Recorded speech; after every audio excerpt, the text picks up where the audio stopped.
Updated returns. बहुत सारे returns हमने अपनी जिंदगी में पढ़े, बराबर।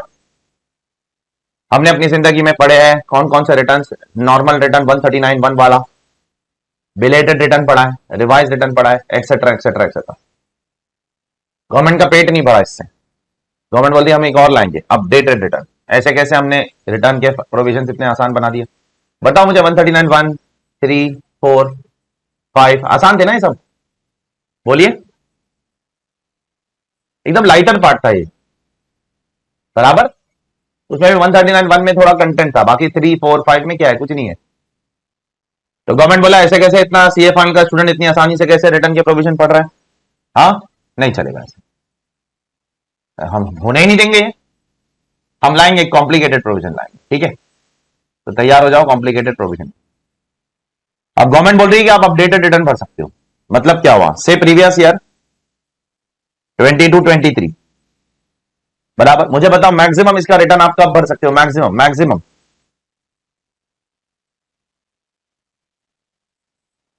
मैक्सिमम 31 दिसंबर 2023 है आपके पास ये ऑप्शन है, बिलेटेड रिटर्न, बराबर। ऑनलाइन वालों, ये मैक्सिमम टाइम है ना आपके पास, इसके बियॉन्ड तो आप भर नहीं सकते हो, बराबर। तो अब गवर्नमेंट आपको एक अपडेटेड रिटर्न भरने का मौका दे रही है। क्या भरने का मौका दे रही है? Updated return. और बोल रही है कि अब आपको हम 2 साल का मौका देंगे from the end of relevant AY. Relevant AY क्या है? 23-24, बराबर। तो अब यहां से आप 2 साल के एंड तक, मतलब 31 मार्च 2026 तक क्या भर सकते हो? अपडेटेड रिटर्न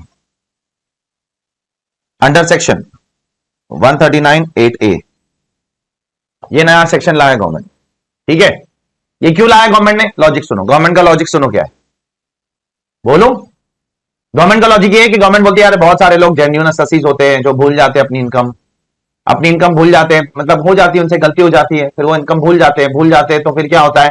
31 दिसंबर तक ही रिवाइज कर पाओगे, उसके बाद रिवाइज नहीं कर पाओगे, या बिलेटेड रिटर्न 31 दिसंबर तक ही भर पाओगे, उसके बाद भर नहीं पाओगे। तो हम आपको 2 साल का और समय दे रहे, ताकि आप खुद ही रिटर्न भरो और खुद ही इनकम डिस्क्लोज करके जो भी टैक्स इंटरेस्ट आता है वो भर दो, ताकि आगे जाकर हम लोग पकड़ लेंगे आपको तो फिर बहुत ज्यादा तक मुश्किल हो जाएगी आपके लिए।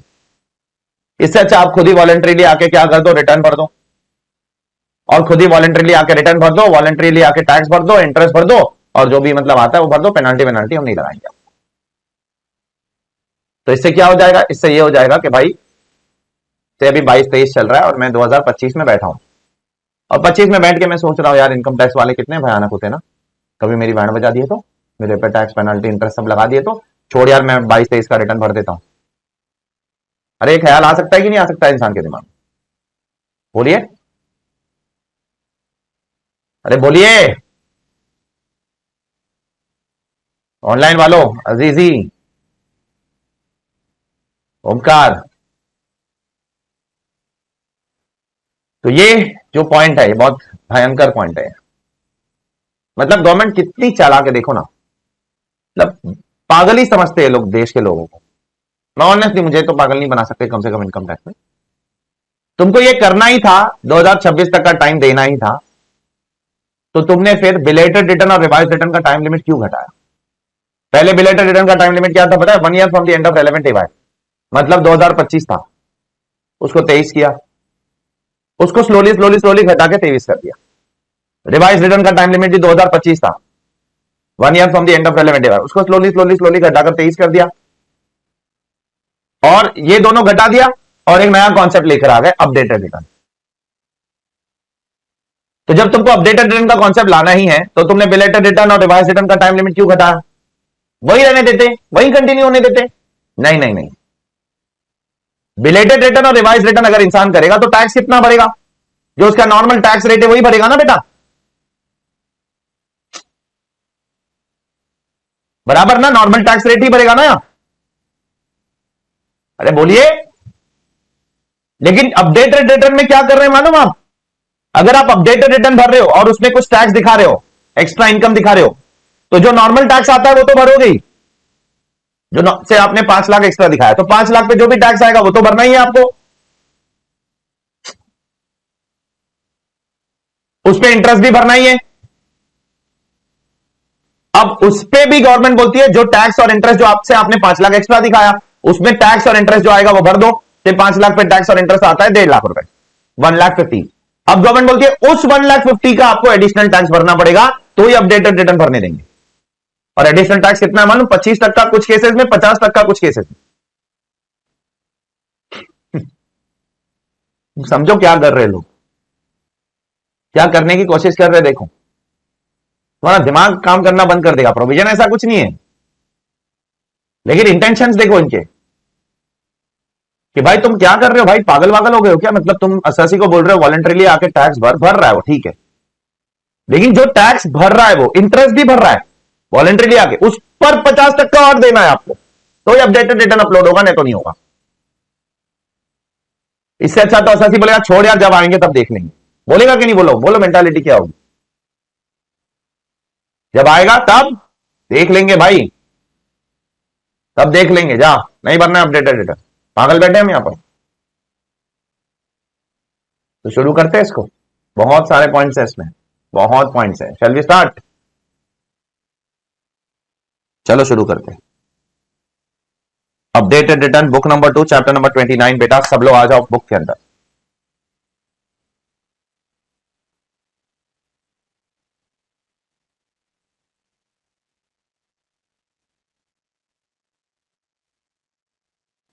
कोई खुद से नहीं पढ़ेगा कुछ भी।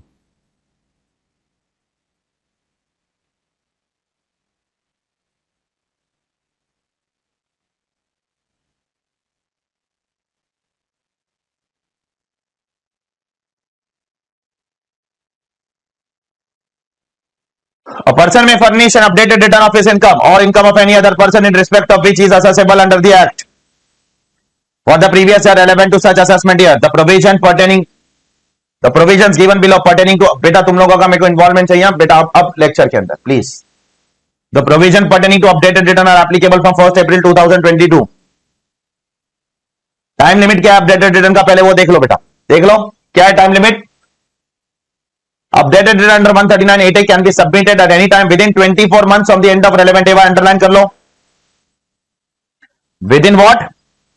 24 months from the end of relevant AY. Clear है? टाइम लिमिट तो सबको क्लियर है, ठीक है। Therefore, for AY 22-23, AY 22-23 के लिए आप कब तक भर सकते हो? 31 मार्च 2025 तक भर सकते हो, ठीक है। अरे क्लियर है? और रेट्रोस्पेक्टिव अमेंडमेंट आया है, ये पिछले सालों के लिए भी एप्लीकेबल, ऐसा नहीं है कि प्रीवियस ईयर 22-23 के लिए एप्लीकेबल, उसके पहले के ईयर्स के लिए भी एप्लीकेबल, ठीक है। नाउ सवाल ये उठ रहा है, who can submit updated return? बेटा बहुत आराम से सुनना, इतना आसान नहीं है ये प्रोविजन, ये तुमको अभी मेहनत है आज। Who can submit updated return? Updated return can be submitted underline by any person, कोई भी कर सकता है। एनी पर्सन में कोई भी आएगा, individual, HUF, firm, AOP, BOI, company, LLP, resident, non resident, सब आ जाएंगे ना। Whether or not he has furnished the return under 139(145) for an AY herein referred to as relevant AY, ठीक है। तो इस मैं पैराग्राफ बाय पैराग्राफ बात कर रहा हूं, बहुत बारीकी से एक एक चीजों पे बात करूंगा, बहुत बारीकी से। बोलू मैं? सबके लिए एप्लीकेबल है, individual, HUF, firm, AOP, BOI, company, LLP, non resident, resident, सबके लिए। दूसरी चीज, आपने पहले नॉर्मल रिटर्न भरा है तो भी दे सकते हो, नहीं भरा है तो भी दे सकते हो। आपने पहले बिलेटेड रिटर्न भरा है तो भी दे सकते हो, अपडेटेड रिटर्न नहीं भरा है तो भी दे सकते हो। आपने पहले रिवाइज रिटर्न भरा है तो भी दे सकते हो, नहीं भरा है तो भी दे सकते हो। Are you clear? अगर नॉर्मल रिटर्न पहले भरा ही नहीं है, ठीक है, तो पूरा अपडेटेड रिटर्न भर दो। और अगर नॉर्मल रिटर्न पहले भरा है, उसमें 5 लाख इनकम दिखाई है, तो अभी 8 लाख दिखा दो। क्लियर है? अरे क्लियर है क्या? बढ़ू आगे। Other points, the following point should be noted, बहुत आराम से सुनना। If a person has sustained a loss for any previous year, अगर आपको किसी साल में लॉस है, and he has already submitted return of loss, पहले आपने रिटर्न ऑफ लॉस भर दिया है, for that year within the due date as given in 139(1), he can furnish an updated return for that year under section 139(8)(a) where such return is a return of income. एक बार पढ़ लो इसको, फिर आगे बढ़ता हूं मैं। एक बार पढ़ो इसको।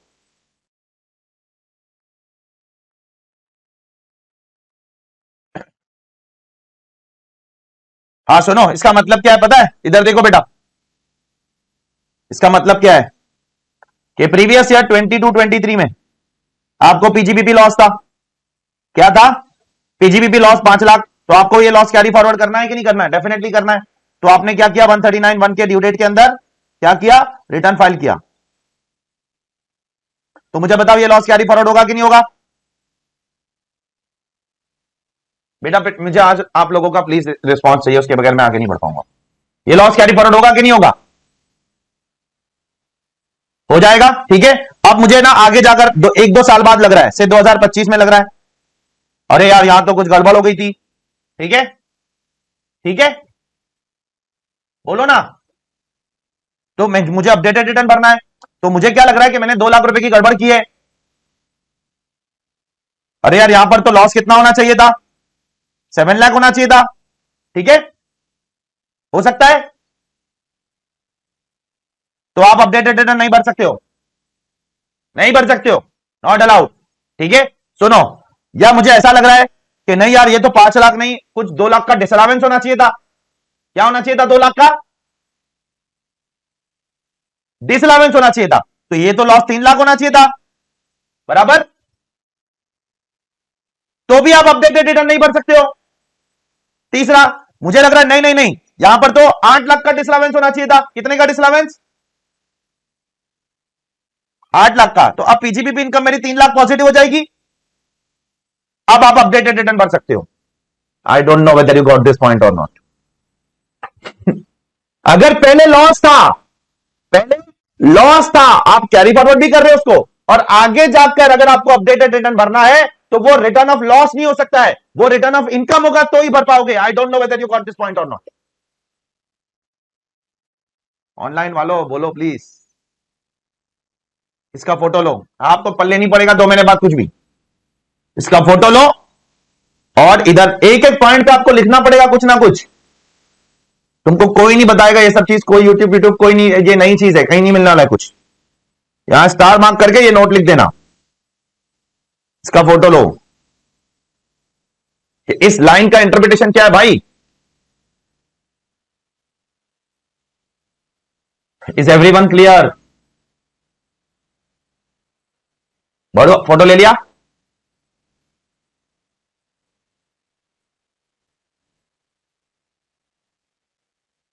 मैंने भी ले लिया है। ऐसे होगा तो बाद में मैं डाल दूंगा, ठीक है। आगे बढ़ो। Point number 2, if as a result of submitting an updated return under 139(8)(a)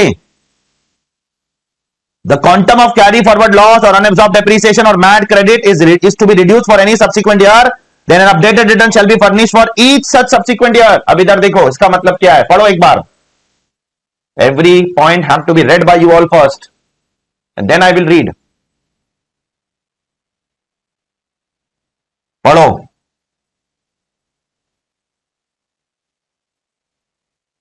पढ़ लिया?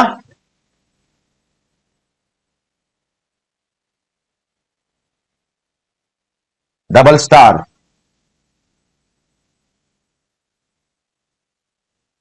प्रीवियस ईयर 22-23, ठीक है।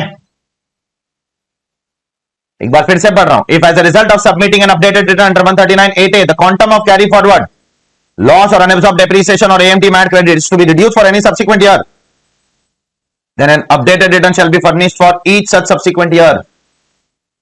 मतलब क्या हुआ इसका? ये सपोज इस साल में आपको लॉस हो रहा है, ठीक है, ठीक है, से 5 लाख रुपए का लॉस हो रहा है पीजीबीपी में, आपने 139(1) में रिटर्न भर दिया, ठीक है। आप इसको कैरी फॉरवर्ड करो बिंदास, कैरी फॉरवर्ड अलाउड। अब मुझे बताओ ये साल का अगर मुझे अपडेटेड रिटर्न भरना है, अपडेटेड रिटर्न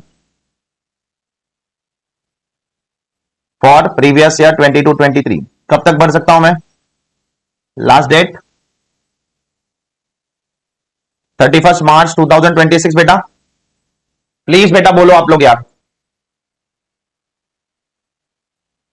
31 मार्च 2026 तक है अपने पास टाइम।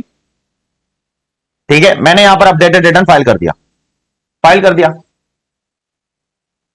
मुझे बताओ यहां पर फाइल कब कर सकता हूं? जब ये अपडेटेड रिटर्न क्या हो जाएगी, बोलो। When this loss is converted into what? जल्दी बोलो बेटा, इनकम, राइट? तभी कर पाऊंगा ना। अरे बोलिए ना, तभी कर पाऊंगा, नहीं तो कर नहीं सकता हूं ना मैं। अगर ये 5 लाख का लॉस, 3 लाख का लॉस होता है अपडेटेड रिटर्न में, अपडेटेड रिटर्न इनवैलिड। अगर ये 5 लाख का लॉस 8 लाख की इनकम बन जाती है तो अलाउड है, बराबर। अब मुझे बताओ, जब मैंने ये रिटर्न भरा था वो डेट क्या होगी? ये रिटर्न मैंने इससे भरा होगा ऑन 31 जुलाई 2023, बराबर। अब इस रिटर्न और इस रिटर्न के डेट के बीच में लगभग लगभग 3.25 साल का समय बच गया है, या 3.25 साल का समय, सॉरी, लगभग, बराबर। अब मुझे बताओ, जब मैंने इस साल रिटर्न भरा, ठीक है, तो लॉस था, तो मुझे बताओ प्रीवियस ईयर 23-24 में मैंने ये वाला loss I would have set of ना,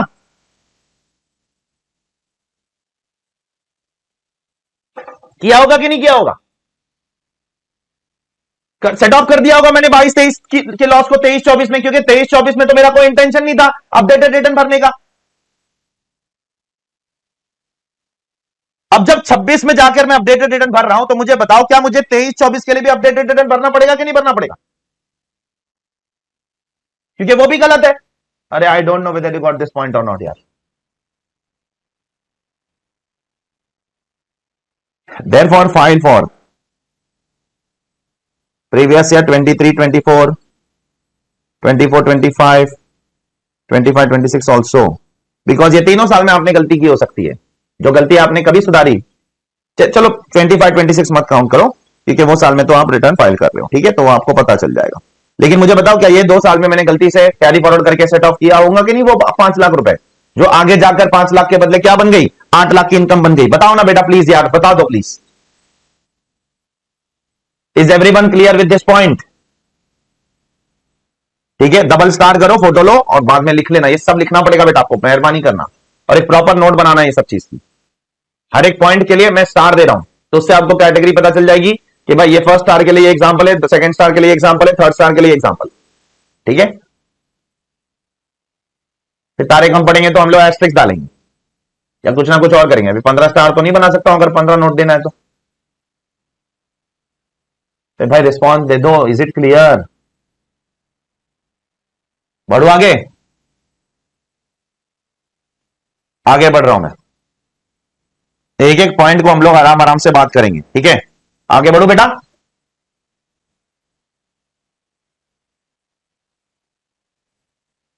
थर्ड पॉइंट, अभी यहां पर बहुत सारे पॉइंट्स है थर्ड में। Updated return can not be submitted. आप कब कब अपडेटेड रिटर्न नहीं भेज सकते हो, नहीं दे सकते हो, आप लोगों के लिए प्रोविजन नहीं है। किस किस के लिए नहीं है, चलो देखते। In the following cases updated return can not be submitted. First, where the return is a return of loss. ये अपन ने अभी अभी देख लिया। Updated return can not be submitted where the return is a return of loss. नहीं हो सकता है। अपडेटेड रिटर्न में गवर्नमेंट को लॉस नहीं चाहिए, सिर्फ क्या चाहिए? इनकम ही इनकम चाहिए, लॉस नहीं चाहिए। क्लियर है? ये पहली चीज। दूसरी चीज, if the updated return has the effect of what, बराबर से देखना, effect of what? Decreasing the total liability determined on the basis of return furnish under 139(1), 139(4), 139(5 और रिजल्ट्स इन रिफंड और increases the refund due to on the basis of the return furnish under 139(1), 139(4), 139(5 of such person for the relevant assessment year. मुझे बताओ, यहां पर आप updated return भर कर क्या रिफंड लेना चालू कर दोगे गवर्नमेंट से? हाँ, आप अपनी टैक्स लायबिलिटी को घटाना चालू कर दोगे? भाई उस चीज के लिए लाया ही नहीं है गवर्नमेंट ने कि आपको फायदा देने के लिए लाया है। कुछ फायदा वायदा नहीं, पैसा कमाने के लिए लाया है। सीधा सीधा बोलता हूं,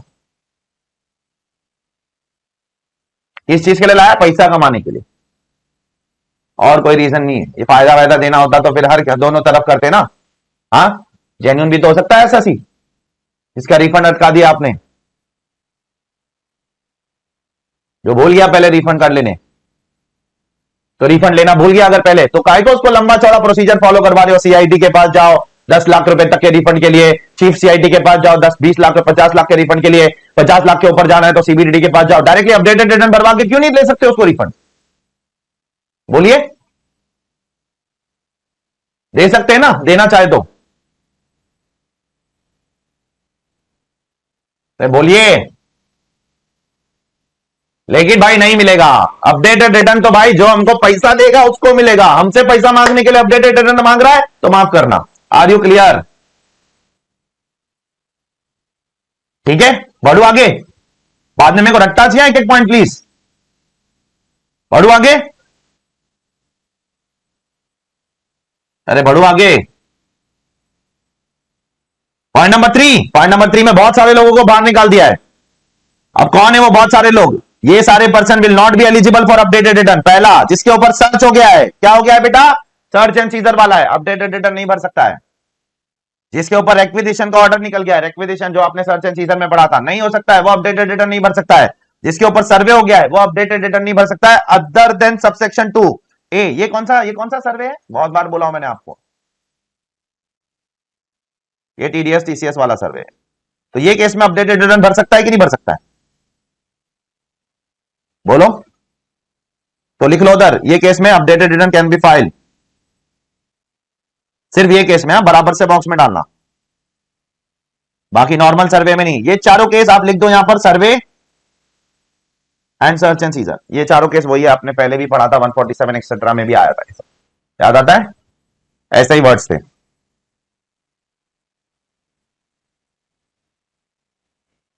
अरे क्लियर है?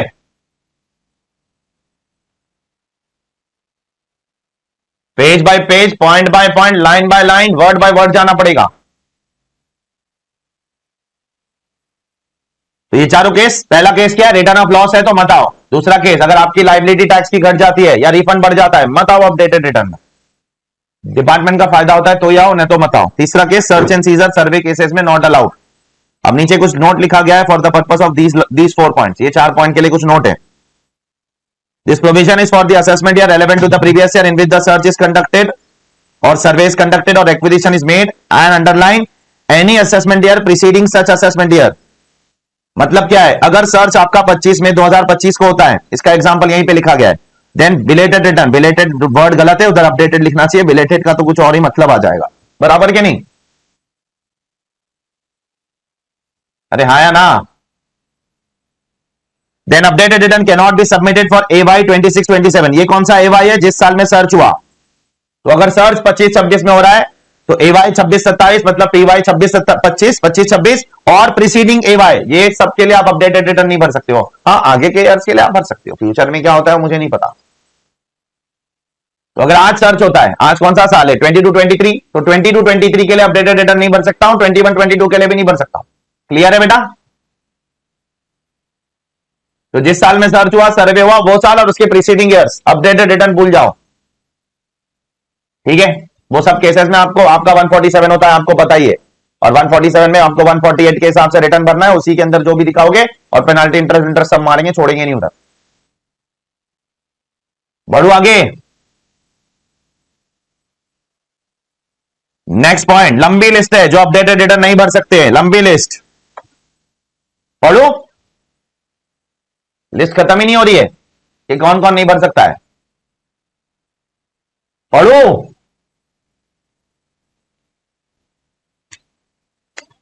no updated return shall be furnished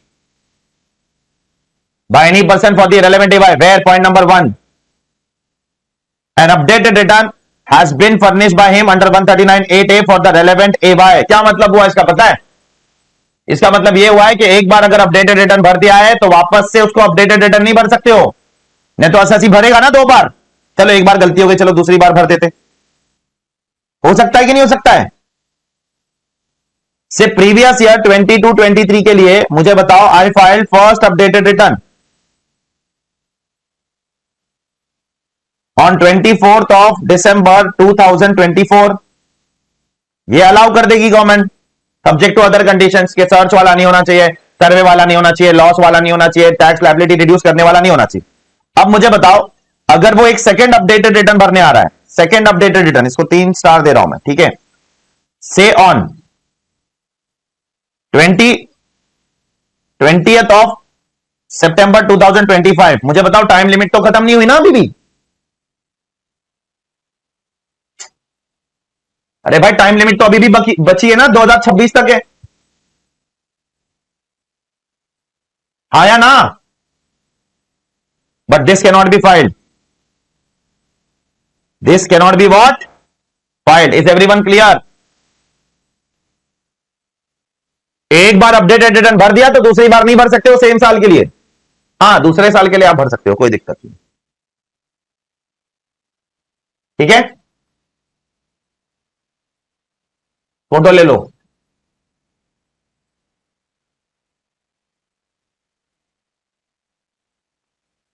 photo ले लो।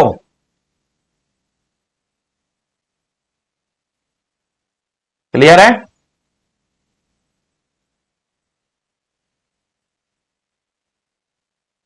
अरे क्लियर है भाई, भाई और बहनों। अगला पॉइंट, कौन नहीं भर सकता है? अभी बहुत इजी पॉइंट्स है ये, सारे बहुत इजी पॉइंट्स है, डोंट वरी। अपडेटेड रिटर्न कौन नहीं भर सकता है? अगर किसी का कोई प्रोसीडिंग ऑलरेडी क्या है, बॉक्स में डालो, पेंडिंग है या कंप्लीट हो चुका है, असेसमेंट प्रोसीडिंग पेंडिंग है, रिवीजन प्रोसीडिंग पेंडिंग है या कंप्लीट हो चुका है, अपडेटेड रिटर्न नहीं भर सकते हो। चेक करो।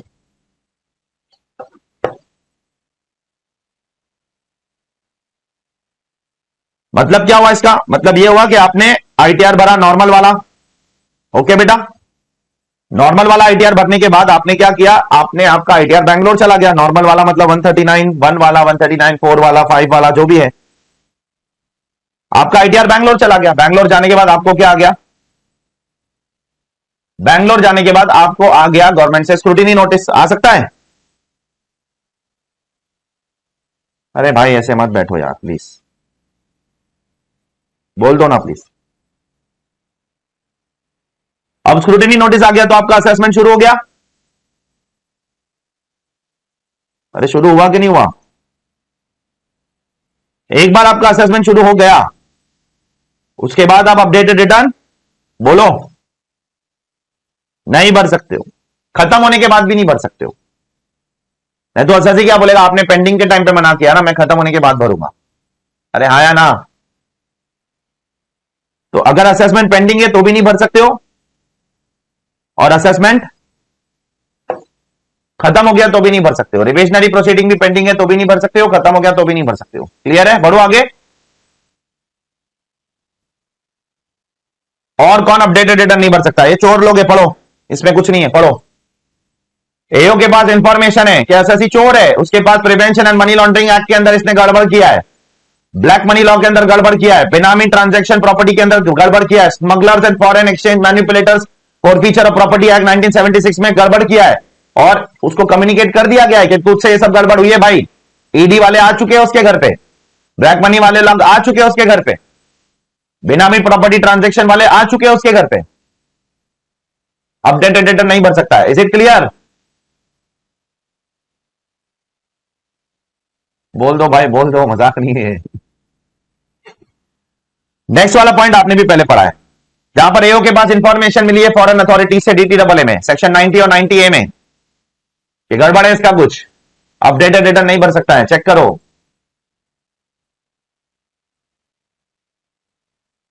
मॉरल ऑफ द स्टोरी क्या है? मॉरल ऑफ द स्टोरी है, जो ईमानदार है उसकी बैंड बजाओ, जो ईमानदार है, जो बेईमान है उसकी तो बजाई दो आप। तो जो ईमानदार है, जो खुद से आके बता रहा है, जो पहले गलती से भी भूल गया होगा, जरूरी नहीं है every every income escape is genuinely is deliberately escape. गलती भी हो सकती है, उस गलती की भी आपको अभी भयंकर सजा देनी पड़ेगी। नीचे देखना, 25% tax on tax and 50% tax on tax. ठीक है, point number next, any prosecution has been initiated, अगर आपके ऊपर कोई प्रोसिक्यूशन लॉन्च हो गया इनकम टैक्स में ऑलरेडी, ठीक है, और आपको बोल दिया गया भाई आपके अगेंस्ट प्रोसिक्यूशन चालू होने वाला है, आप अपडेटेड रिटर्न नहीं भर सकते हो। बॉक्स में डाल दो प्रोसिक्यूशन प्रोसीडिंग, बॉक्स में डाल दो इनिशिएटेड। क्लियर है बेटा? प्लीज बोलिए, प्लीज बोलिए। ठीक है, आगे बढ़ रहा हूं मैं। लास्ट वाला पॉइंट, अगर गवर्नमेंट को किसी और को इसमें से बाहर निकालना है तो निकाल सकती है। चलो ठीक है, अभी मुझे नहीं पता वो बाहर किसको निकालेगी।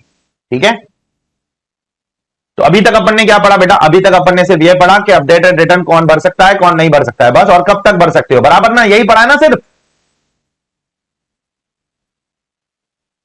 अभी तक सिर्फ इतना ही देखा है कि कौन भर सकता है, कौन नहीं भर सकता है, और कब तक भरना है। 2 साल तक भर सकते हो आप from the end of relevant year, बराबर। अब हम लोग बात करेंगे किस पे, आगे की बातों पे। यहां पर आपका फर्स्ट पार्ट खत्म हो जाता है। हाँ बोलिए।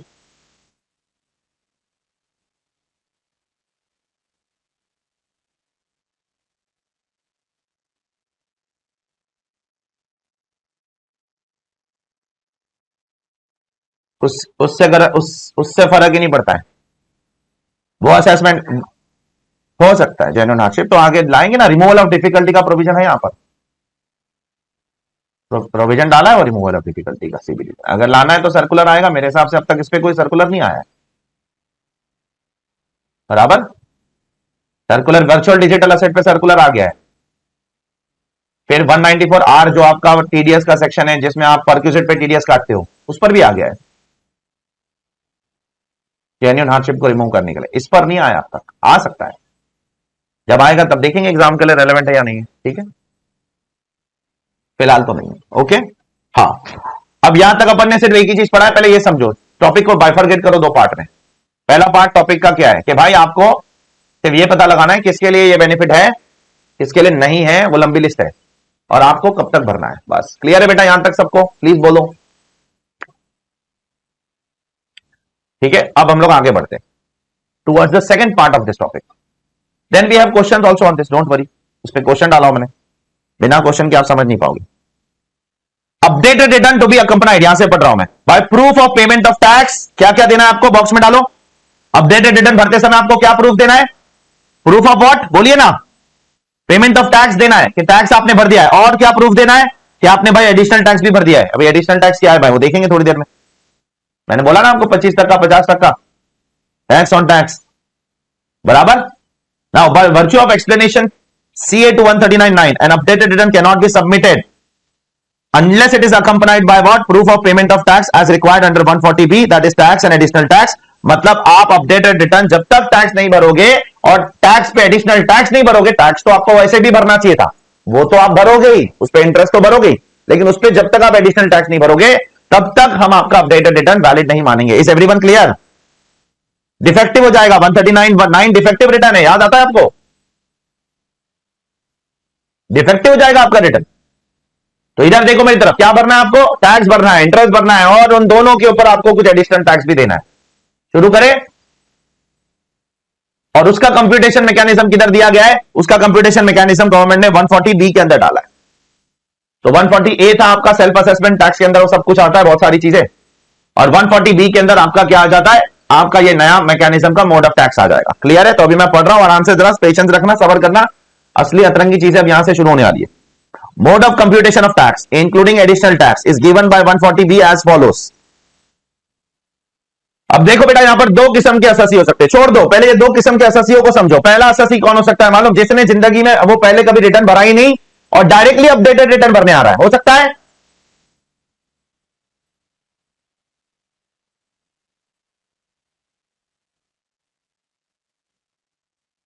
अरे भाई, जिसने पहले, बोलो ना बेटा, हिरल, अजीजी, चिराग, धनश्री, प्लीज। एसएससी ने पहले कभी रिटर्न भरा ही नहीं है और अब क्या कर रहा है वो आकर डायरेक्टली अपडेटेड रिटर्न भर रहा है। ये पहला कैटेगरी ऑफ एसएससी हो सकता है, जैसे कि आप यहां हेडिंग में देख सकते हो। और दूसरा कैटेगरी क्या हो सकता है? एसएससी ने पहले रिटर्न भरा है लेकिन उसमें कुछ गड़बड़ की है, तो अब वो क्या करने आ रहा है? अपनी गलती को सुधारने, अपडेटेड रिटर्न भर के, बराबर। प्लीज बोलिए, ठीक है।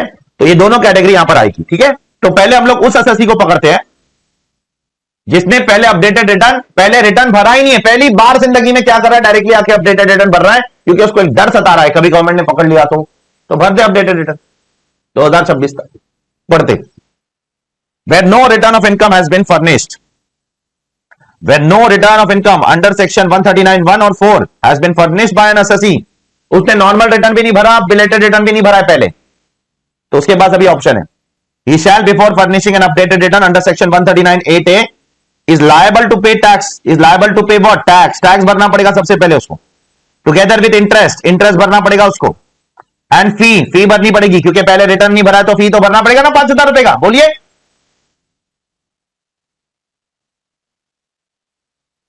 अरे 5,000 की फी तो लगेगी ना उसको,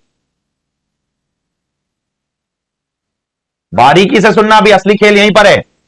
इज लायबल टू पे टैक्स, टैक्स भरना पड़ेगा पहले, जो भरा नहीं है, डेटा नहीं भरा तो टैक्स कहां से भरेगा?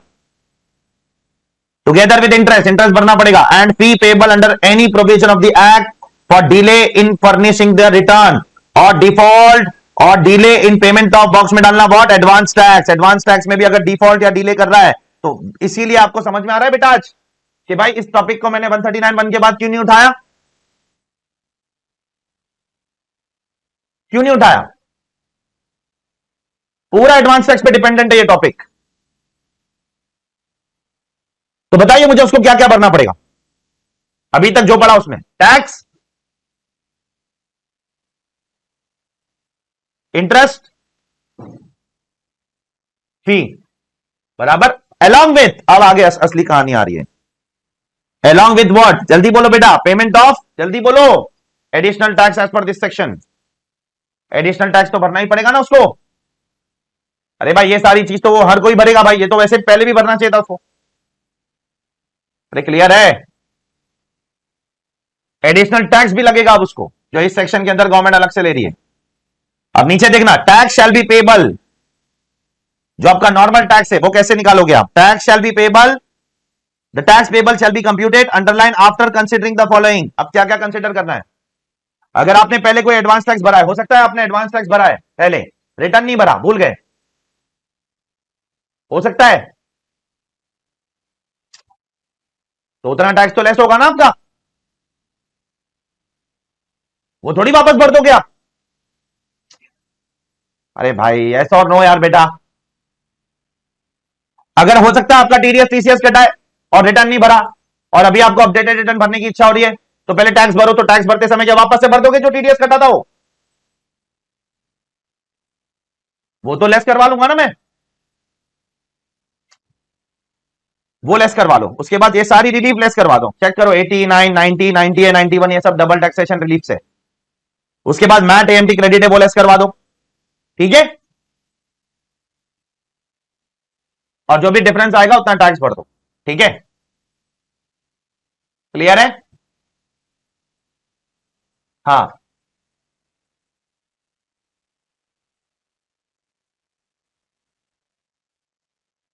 वो मिलेगा उसको,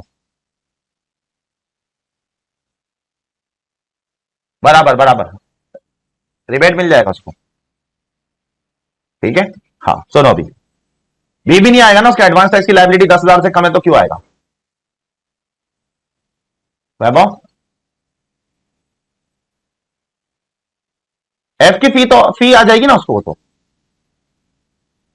वो 1,000 रुपए आ जाएगी उसको अगर 5,000 के अंदर की इनकम, ठीक है। हाँ, now such updated return shall also be accompanied by proof of payment of such tax, additional tax, interest, fee under 234F, ठीक है। अब पूरा एनालिसिस कर लेते बेटा इसका वापस से, ठीक है, फिर आगे बढ़ेंगे हम लोग, करें? बोलो ना बेटा प्लीज। तो अब मैं इसको छुपा रहा हूं, ठीक, इसको छुपा रहा हूं। असेसी ने पहले रिटर्न भरा ही नहीं है, अपडेटेड रिटर्न भर सकता है डायरेक्टली आके, भर सकता है 2026 तक, 22-23 के लिए, ठीक है, 21-22 के लिए, 2025 तक, ठीक है। अब जब वो अपडेटेड रिटर्न भरेगा तो उसको क्या क्या भरना पड़ेगा? टैक्स, इंटरेस्ट, फी और एडिशनल टैक्स। अब एडिशनल टैक्स को छोड़ो, वो बाद में निकालेंगे, पहले उसको नॉर्मल टैक्स तो भरने बोलो। अब जब वो नॉर्मल टैक्स अपना निकालेगा तो वो क्या क्या करेगा? पहले टैक्स निकाल लेगा,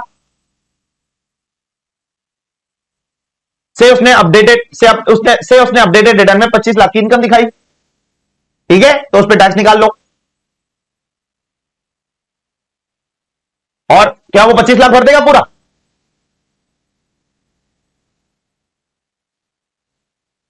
अरे बोलिए, उसमें से उसको बहुत सारी चीज जो ऑलरेडी भरा होगा उसका क्रेडिट मिलना चाहिए कि नहीं मिलना चाहिए? क्या क्या चीज का बोलते जाओ? TDS TCS, TDS TCS advance tax 1991 की रिलीफ, और मैट और एएमटी क्रेडिट अगर है तो वो, ये सब लेस करने के बाद जो अमाउंट बचेगा वो उसको टैक्स भरना पड़ेगा। फिर जो भी इंटरेस्ट आता है एबीसी का वो देना पड़ेगा उसको, और उसके बाद में उसको क्या देना पड़ेगा, एंड में उसको देना पड़ेगा एडिशनल टैक्स, जिसके बारे में हमने अब तक नहीं पढ़ा है, बराबर। ठीक है, तो ये पूरा मैकेनिज्म आपको क्या बताता है बेटा, टैक्स कितना आएगा, बराबर। ये बताता है कि अभी उसको टैक्स कितना भरना है, क्लियर है। पहले भी भर के रखा होगा उसने थोड़ा बहुत, या उसका कट गया होगा, उसको पता भी नहीं कि उसका एडवांस, उसका टीडीएस वीडीएस कट के बैठा है, प्लस आपको यहां पर इंटरेस्ट भरना है, ठीक है, 234 एबीसी जो भी है, सबको क्लियर है बेटा। अब बढ़ो आगे, तो मुझे बताओ यहां तक उसने क्या भर दिया, टैक्स भर दिया, जो नॉर्मली उसको भरना चाहिए था, इंटरेस्ट भर दिया, फी भर दिया, बराबर।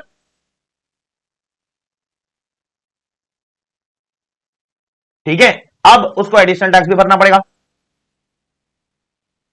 अगर अपडेटेड रिटर्न भरना है तो एडिशनल टैक्स कितना हो जाएगा, वो यहां पर आ जाना जल्दी से अगले पेज पे। The additional tax payable at the time of furnishing the return, updated return shall be calculated as follows. If the updated return is furnished after the expiry of the time available under 139(4) और 5 but underlined before completion of 12 months, मतलब अगर आप 12 महीने के अंदर भर देते हो, कितने महीने के अंदर, 12 महीने, वैसे तो आपके पास 24 महीने का टाइम है, बराबर, लेकिन अगर आप 12 महीने के अंदर ही भर देते हो तो टैक्स रेट 25 तक का है, और अगर 12 महीने के बाद भरते हो और 24 महीने तक भरते हो तो टैक्स रेट 50 तक का है। समझ में आया गवर्नमेंट ने टैक्स रेट क्या सोच के क्या सेट किया है।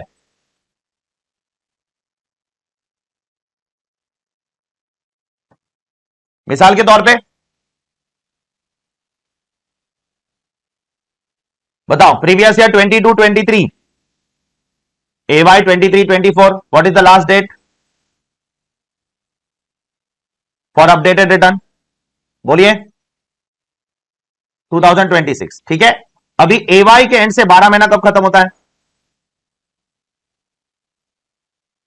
इसके पहले भर दिया तो 25 तक का, और इसके बाद इधर तक भरा तो 50 तक का।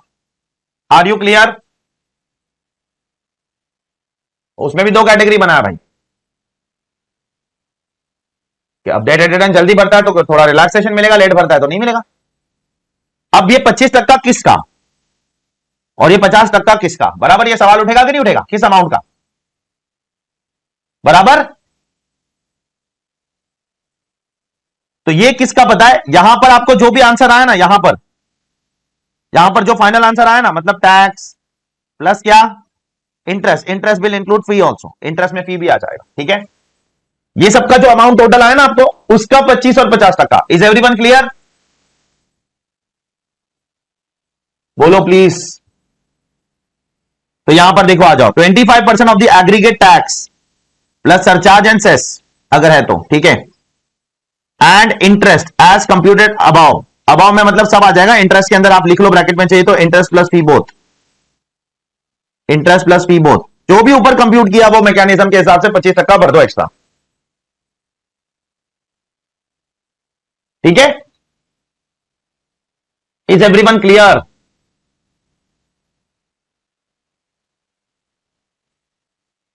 तो भी चलेगा 25%, यस।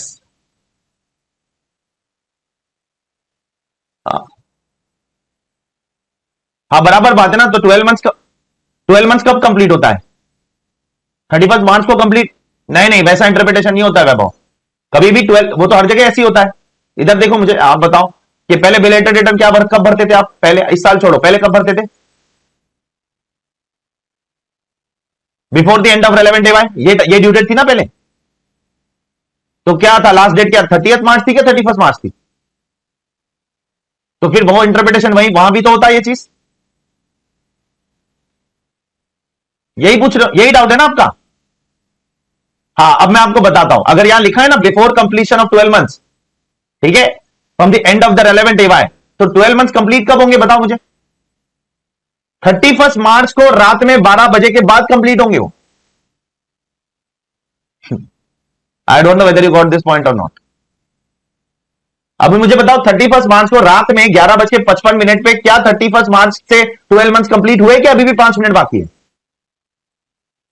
तो 5 मिनट खत्म होने के बाद कंप्लीट होगा, मतलब 31 मार्च के रात के 12 बजे तक आप कर सकते हो। आई don't know whether you got this point or not.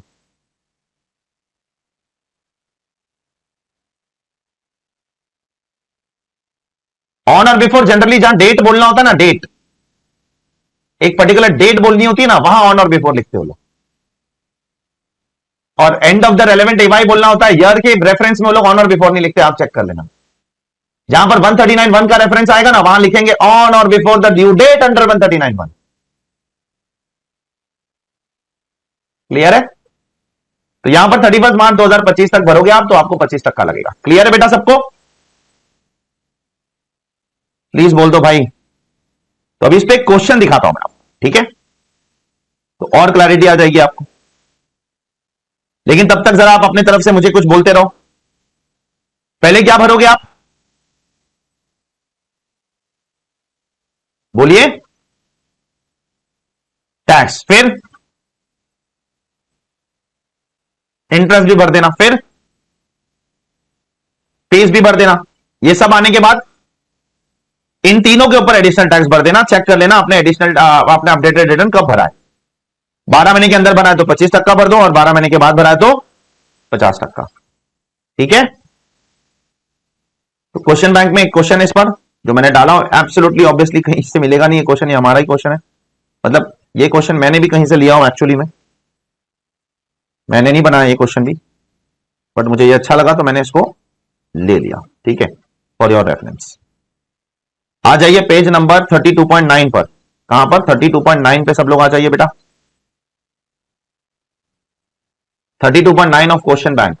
और जस्ट मुझे बता दो अगर मैं शुरू कर सकता हूं तो।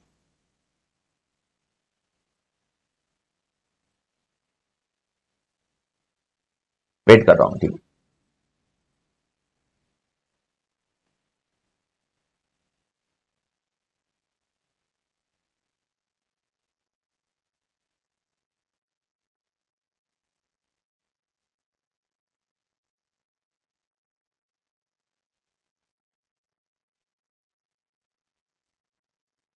और 32.9 ऊपर दिख रहा है, देख 8 के बाद 9।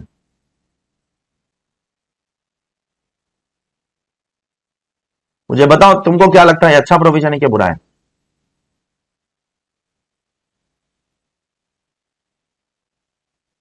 अभी भी काफी हार्डशिप है।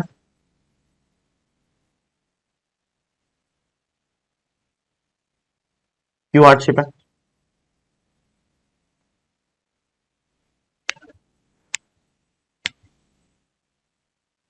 उसको भी अलाउ करना चाहिए। ठीक है, चलो वो जो बेनामी ट्रांजैक्शन वाले उनको बाहर निकाल दिया, ठीक है, समझ आता है, बराबर ना? लॉस वालों को तो अलाउ कर देना चाहिए, या जिनका रिफंड आता है उनको अलाउ कर देना चाहिए, बराबर। अगर आपको क्लैरिटी ही चाहिए, लॉ में सिंप्लिसिटी चाहिए, तो ये तो आप सीधा पता चल रहा है आपका इंटेंशन पैसा कमाना है। क्योंकि देखो इसमें से जो अपडेटेड रिटर्न भरने वाले हैं उसमें से सपोज अगर ये सुन के 1 लाख लोगों ने अपडेटेड रिटर्न भरा, सुनो ना बेटा, बराबर, तो गवर्नमेंट को तो पैसा मिल गया 1 लाख लोग से, मिला कि नहीं मिला? 50% एक्स्ट्रा मिल गया ना, प्लस टैक्स भी मिला, टैक्स भी मिला, वो भी नहीं भर रहे थे। अगर ये प्रोविजन नहीं आता तो गवर्नमेंट क्या ये 1 लाख लोगों को पकड़ पाती? हाँ, नहीं पकड़ पाती। अपना काम आसान कर रहे और कुछ नहीं। 1 लाख को नहीं पकड़ पाती, 10, 15, 20 हजार को पकड़ लेती, इतना नहीं कमा पाते जितना 1 लाखों से कमा रहे। तुमको थोड़ा रीजनेबल टैक्स रखना चाहिए था। तुम इंटरेस्ट तो ले ही रहे हो ना, ले रहे हो ना इंटरेस्ट, छोड़ दो ना टैक्स, फिर एडिशनल टैक्स एक मामूली ले लो ना 5% का, वॉलेंटरी आके देगा ससी। तो बेवकूफी है। प्लस एक चीज मुझे बताओ, इधर देखो ना बेटा, पूछो एक सवाल आपसे, अगर थोड़ा सा भी बड़ा ससी होगा ना, ये थोड़ा सा भी क्या होगा, और पीजीबीपी वाला होगा, कौन होगा? वो कभी नहीं आएगा यहां पर। बताओ क्यों? ये दो चीज दिमाग में रखना, थोड़ा सा भी बड़ा ससी और पीजीबीपी वाला है।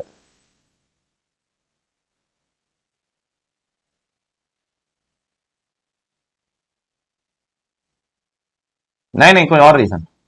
नहीं नहीं नहीं नहीं नहीं, वो रीजन नहीं, कोई और रीजन। अब मुझे बताओ, मैं बता देता हूं, चलो मुझे बताओ, अगर मैं थोड़ा सा बड़ा ससी हूं और पीजीबीपी इनकम है, मुझे बताओ यहां आके मैं इनकम डिस्क्लोज कर रहा हूं पागल जैसा, जीएसटी वाले नहीं पीछे पड़ेंगे मेरे?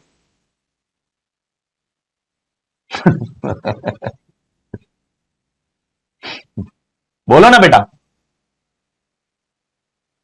और जीएसटी भी देना पड़ेगा फिर, वहां तो कोई ऐसी एमनिस्टी आई नहीं है।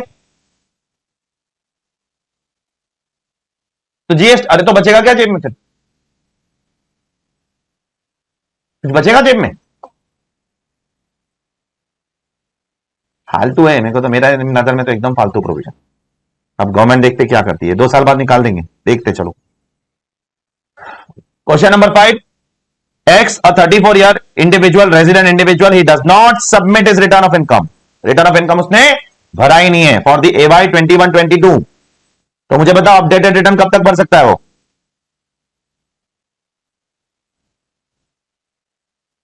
24 ना मेरी माँ, AY से 2 साल बराबर। तो he does not file, he did not submit any return of income for AY 21-22, तो 31 मार्च 2024 तक अपडेटेड रिटर्न भर सकता है।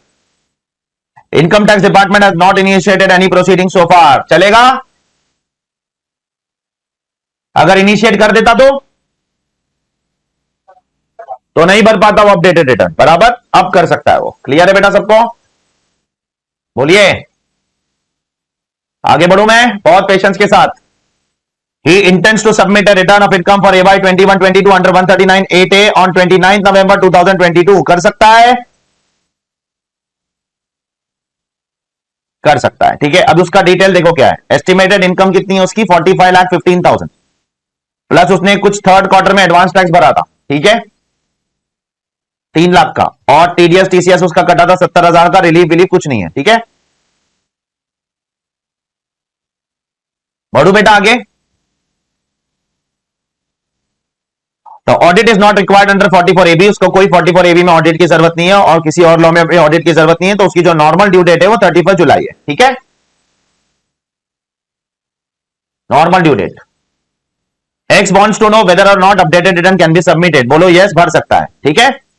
दूसरा, अगर भर सकता है तो उसकी टैक्स लायबिलिटी उसको कितना भरना पड़ेगा? करे शुरू बेटा,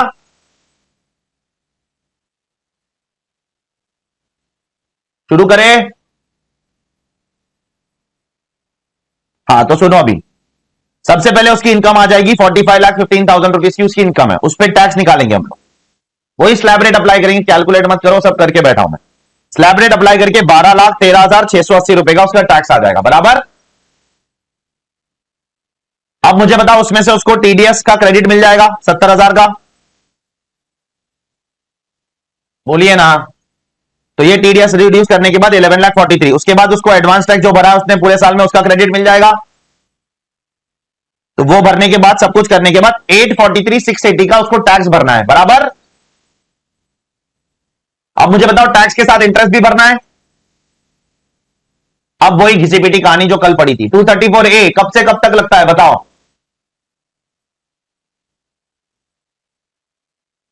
बताओ ना बेटा, अभी ये तो 1 अगस्त से लेकर जब तक रिटर्न नहीं भर रहा तब तक लगता रहेगा। तो उसने रिटर्न कब भरा बताओ? नवंबर 29 तक लगता रहेगा। 1 अगस्त से नवंबर 29 2022 तक कितने महीने होते हैं? 16 महीने। कितने महीने होते हैं? 16 मंथ्स। तो देखो उसको 1% इंटरेस्ट लगेगा यहां से लेकर यहां तक, बराबर। 234A में 16 महीने के लिए। और जो 234A होता है वो किस पे लगता है? वो इस पे लगता है ना, सब कुछ रिड्यूस करने के बाद। बेटा प्लीज कंफर्मेशन दे दो यार। इसीलिए तो पहले नहीं पढ़ा ना ये टॉपिक, कैसे पढ़ाता मैं 139(1) के साथ।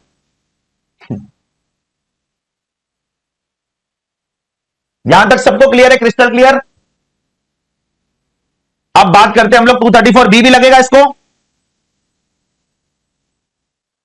234B कब से लगता है? 1 अप्रैल से। बोलो ना बेटा। तो 1 अप्रैल से लेकर अब 29 नवंबर तक लगाते रहेंगे उसको, ठीक है। तो 1 अप्रैल से 29 नवंबर 20 महीने होते हैं। अमाउंट सेम ही होता है 234B में भी, याद करो। 234B और ए में सिर्फ एक ही फर्क है ऐसे टैक्स का। ए में ऐसे टैक्स भी लेस होता है अगर टाइम पे भरा है तो, और बी में वो नहीं लेस होता है, बराबर बेटा। ठीक है, तो 234B है, यहां तक सबको क्लियर है? हाँ, अब सी। सी बताओ मुझे, सी किस पे लगता है पहले ये बताओ। ये पूरे पैराग्राफ में से सी किस पे लगेगा?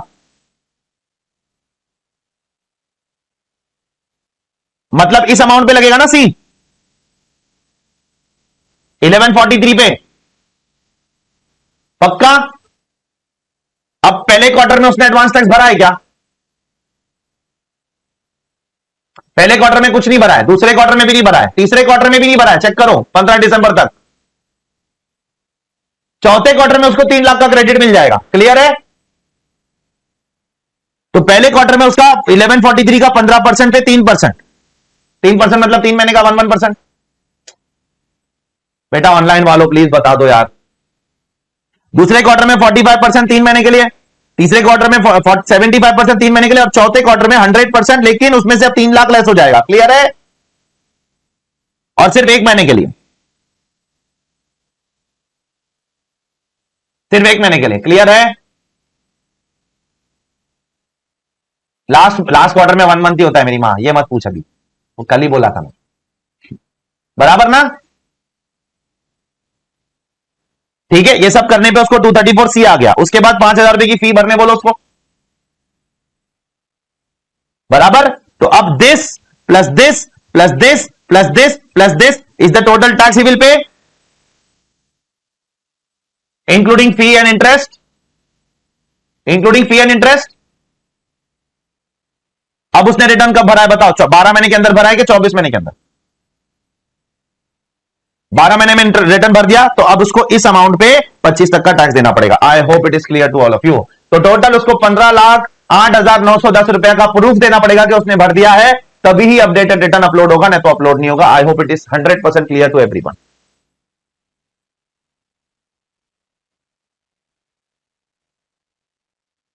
बहुत इंपॉर्टेंट प्रोविजन, एग्जाम में क्वेश्चन आ सकता है बेटा, ये क्वेश्चन जरूर देख के जाना एग्जाम। और अभी इनिशियल लेवल पे ऐसा ही क्वेश्चन आएगा। क्वेश्चन नंबर 6 बहुत एडवांस क्वेश्चन है, पढ़ाऊंगा मैं दोनों।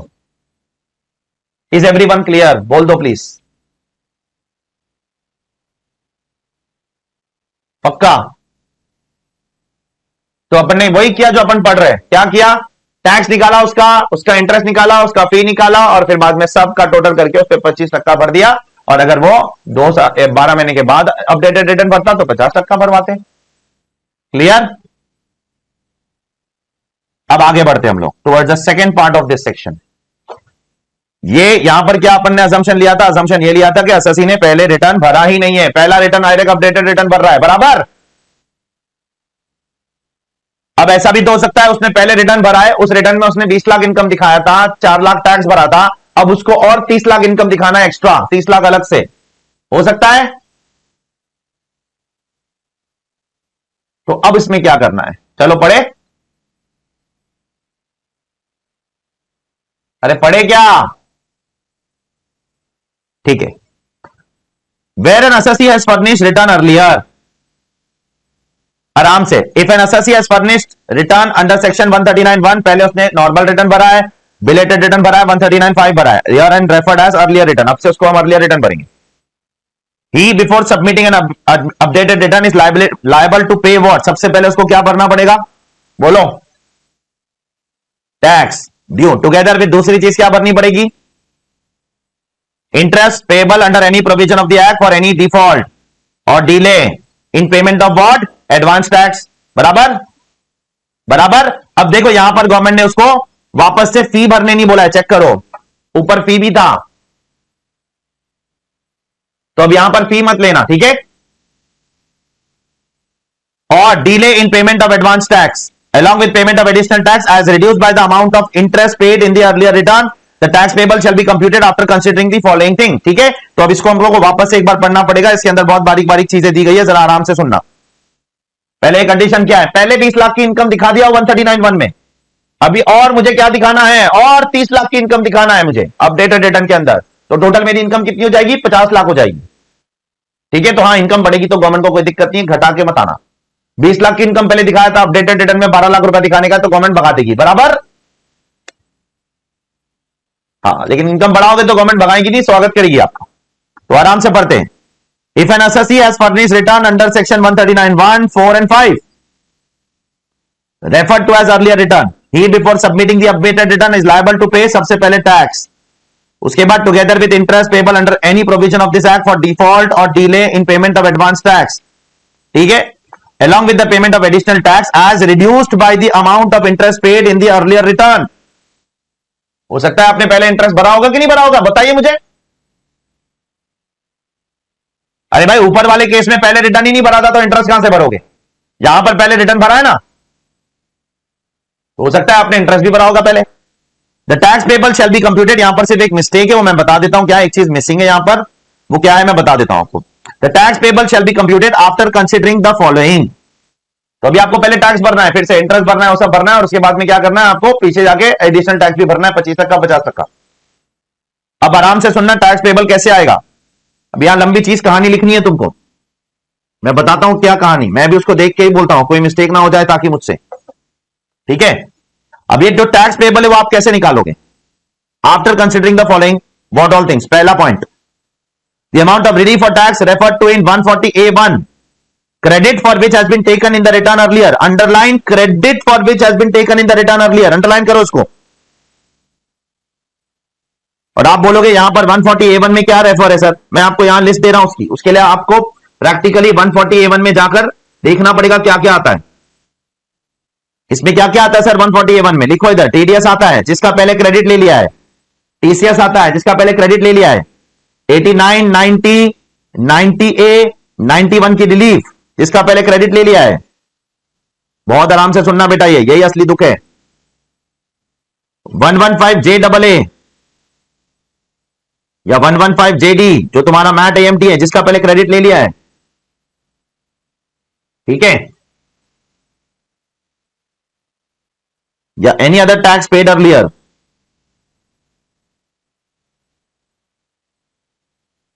तो जो भी आपका टैक्स पेएबल है, ठीक है, पहले टैक्स पेएबल निकाल लीजिए, उसमें से ये सारी चीजें क्या कर दो आप, लेस कर दो, जिसका पहले आपने जब रिटर्न भरा था ना 139,145 में तब क्रेडिट लिया था, लेस करो सब कुछ। एक बार मैं फिर से लिस्ट देखकर आपको बोल देता हूं क्या क्या लिखा है 140A सबसेक्शन 1 में। सबसे पहला पॉइंट है amount of tax if any already paid under any provision of this act, just confirm whether we have covered all the point or not. Second, TDS TCS. Third, 89 relief. Fourth, 90, 91 relief. Fifth, 90A relief. And sixth is 115JAA or JD relief. Clear है? अरे बोलिए, ये सारी चीजें आपको क्या करना है, ये पॉइंट, ये फर्स्ट पॉइंट के अंदर ही ये सब कुछ दिया, इतना भाषण है फर्स्ट पॉइंट के अंदर ही इतनी सारी चीजें। यहां पर गवर्नमेंट ने तो एक कानून में रेफरेंस देके छोड़ दिया कि भाई जो 140A में लिखा है ना सबसेक्शन 1 में, वो सबको आप यहां से लेस कर दो। अब क्या लिखा है वो तो पता होना चाहिए भाई, तो ये लिस्ट दे रहा हूं मैं आपको। The credit for which has been taken into in the earlier return, जो अर्लियर रिटर्न में जिसका आपने क्रेडिट लिया है, ठीक है, पेशेंस रखना बहुत ध्यान से प्लीज, बहुत ध्यान से। ये पहली चीज आपको लेस करनी है, इसमें से जो भी आपका टैक्स पेबल आता है उसमें से। टैक्स पेबल कैसे आएगा? अब टैक्स पेबल कैसे आएगा? सिर्फ क्या एडिशनल इनकम से आएगा टैक्स पेबल? नहीं, पुरानी इनकम और नई इनकम मिलाओगे तो आपको टोटल टैक्स आएगा, फिर उस पर इंटरेस्ट इंटरेस्ट जो भी है वो निकालो। सेकेंड चीज क्या लेस करनी है, टीडीएस और टीसीएस ऑन एनी इनकम। आप बोलोगे ऊपर टीडीएस टीसीएस आ गया, बराबर आप बोलोगे कि नहीं बोलोगे?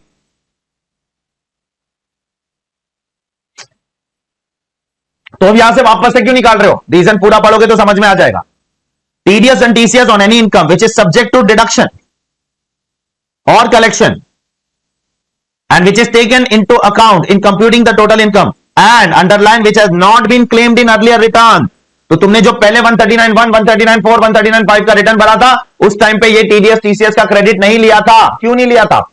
लेना चाहिए था, नहीं लिया था हमने उसका। क्यों नहीं लिया था? द लॉजिक इज क्योंकि ये वाली इनकम पहले दिखाई नहीं दी तो कहां से क्रेडिट लूंगा? पागल बैठा हूं मैंने? अरे भाई जो इनकम में दिखाऊंगा ही नहीं उसका क्रेडिट लूंगा तो पकड़ नहीं लेगी गवर्नमेंट मुझे। अरे भाई जो इनकम मैंने ऑफर ही नहीं की थी पहले 139, 1, 4 और 5 में, तो मुझे बताओ अब ऑफर कर रहा हूं मैं, अब ऑफर कर रहा हूं तो उस पर टैक्स आएगा, तो उस पर टैक्स आएगा तो उसका क्रेडिट भी मिलना चाहिए जो पहले क्लेम नहीं किया था। अरे I don't know whether you got this point, बोलिए प्लीज। सिमिलरली एनी मैट और AMT credit to be set off, फिर से underline, which has not been claimed in earlier return. और सिमिलरली यहां पर एक और पॉइंट आएगा जो अनफॉर्चुनेटली मिस हो गया, वो लिख दो please. Any relief under section 89, 90, 90A और 91 for which credit was not claimed।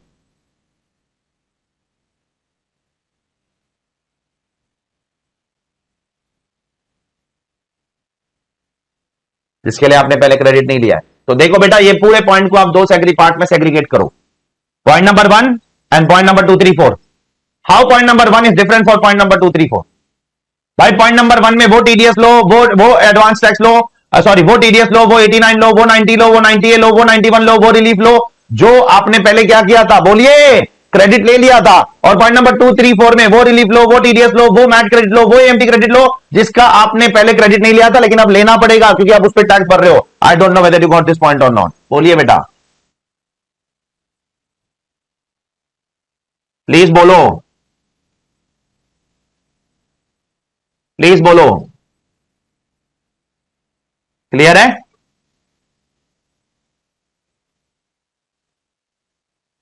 अच्छा, ऐसा हो सकता है आपने, चलो आगे पढ़ लेता हूं, मैं बाद में बताता हूं। The aforesaid tax shall be increased by the amount of refund if any issued in respect of earlier return. ऐसा हो सकता है आपने पहले रिटर्न भर दिया और आपका 143(1) में प्रोसेस हो गया रिफंड और आपने रिफंड भी खा लिया, हो सकता है, हो सकता है ना। उसके बाद आपको सपना आया कि मैं क्या भरूं, अपडेटेड रिटर्न भरूं, हाँ तो फिर वो जो रिफंड लिया था ना वो भी ऐड बैक कर इधर, वो भी ऐड बैक करना पड़ेगा अगर है तो, अगर नहीं है तो चलो अच्छी बात है, ठीक है। और ये सब करने के बाद फिर से आपको वही नाटक करना है कि टैक्स, एडिशनल टैक्स, इंटरेस्ट, फी जो भी है वो सबका आपको प्रूफ देना पड़ेगा, ठीक है। फी कब लगेगा? अगर आपने ओरिजिनल रिटर्न टाइम पे भरा है तो फी नहीं लगेगा, ओरिजिनल रिटर्न लेट भरा है तो फी भी लग सकता है। लग सकता है कि नहीं लग सकता है, बोलिए। अब ये डिपेंड करता है ना आपने ओरिजिनल रिटर्न कब भरा है। देखो ऊपर वाले केस में तो हमेशा फी लगेगा क्योंकि रिटर्न ही नहीं भरा था, लेकिन यहां तो डिपेंड करता है ना आपने ओरिजिनल रिटर्न कब भरा है। समय पे भरा है तो फी क्यों लगेगा भाई? हाँ इंटरेस्ट लगा लो, एक्स्ट्रा टैक्स ले लो। अरे आर यू क्लियर? ठीक है, तो बहुत बारीकी से पूरे पैराग्राफ को हमको फिर से पढ़ना है, इतनी आसानी से हम आगे नहीं बढ़ सकते। पढ़ू क्या? ऊपर से पढ़ रहा हूं मैं फिर से। If an assessee has what furnished a return under 139(1)(4)(5) referred to as earlier return, पहले रिटर्न भर दिया है 139(1) में, 1 में भर दिया तो बहुत अच्छी बात है, 4 में भरा है तो भी चल जाएगा, 5 में भरा है तो भी चल जाएगा। और अब इच्छा हो रही है क्या करने की? उसको अपडेट करने की, अपडेट करना है मुझे उसको। तो he before submitting updated return is liable to pay, पहले टैक्स भरो,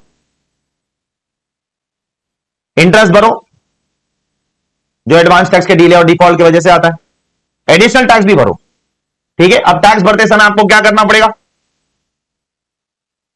अब आपकी इनकम के अंदर दोनों किस्म की इनकम है, जो पहले दिखाए थे वो भी है, जो अभी दिखाओगे वो भी है, बराबर? बोलो यार, अरे बोल दो।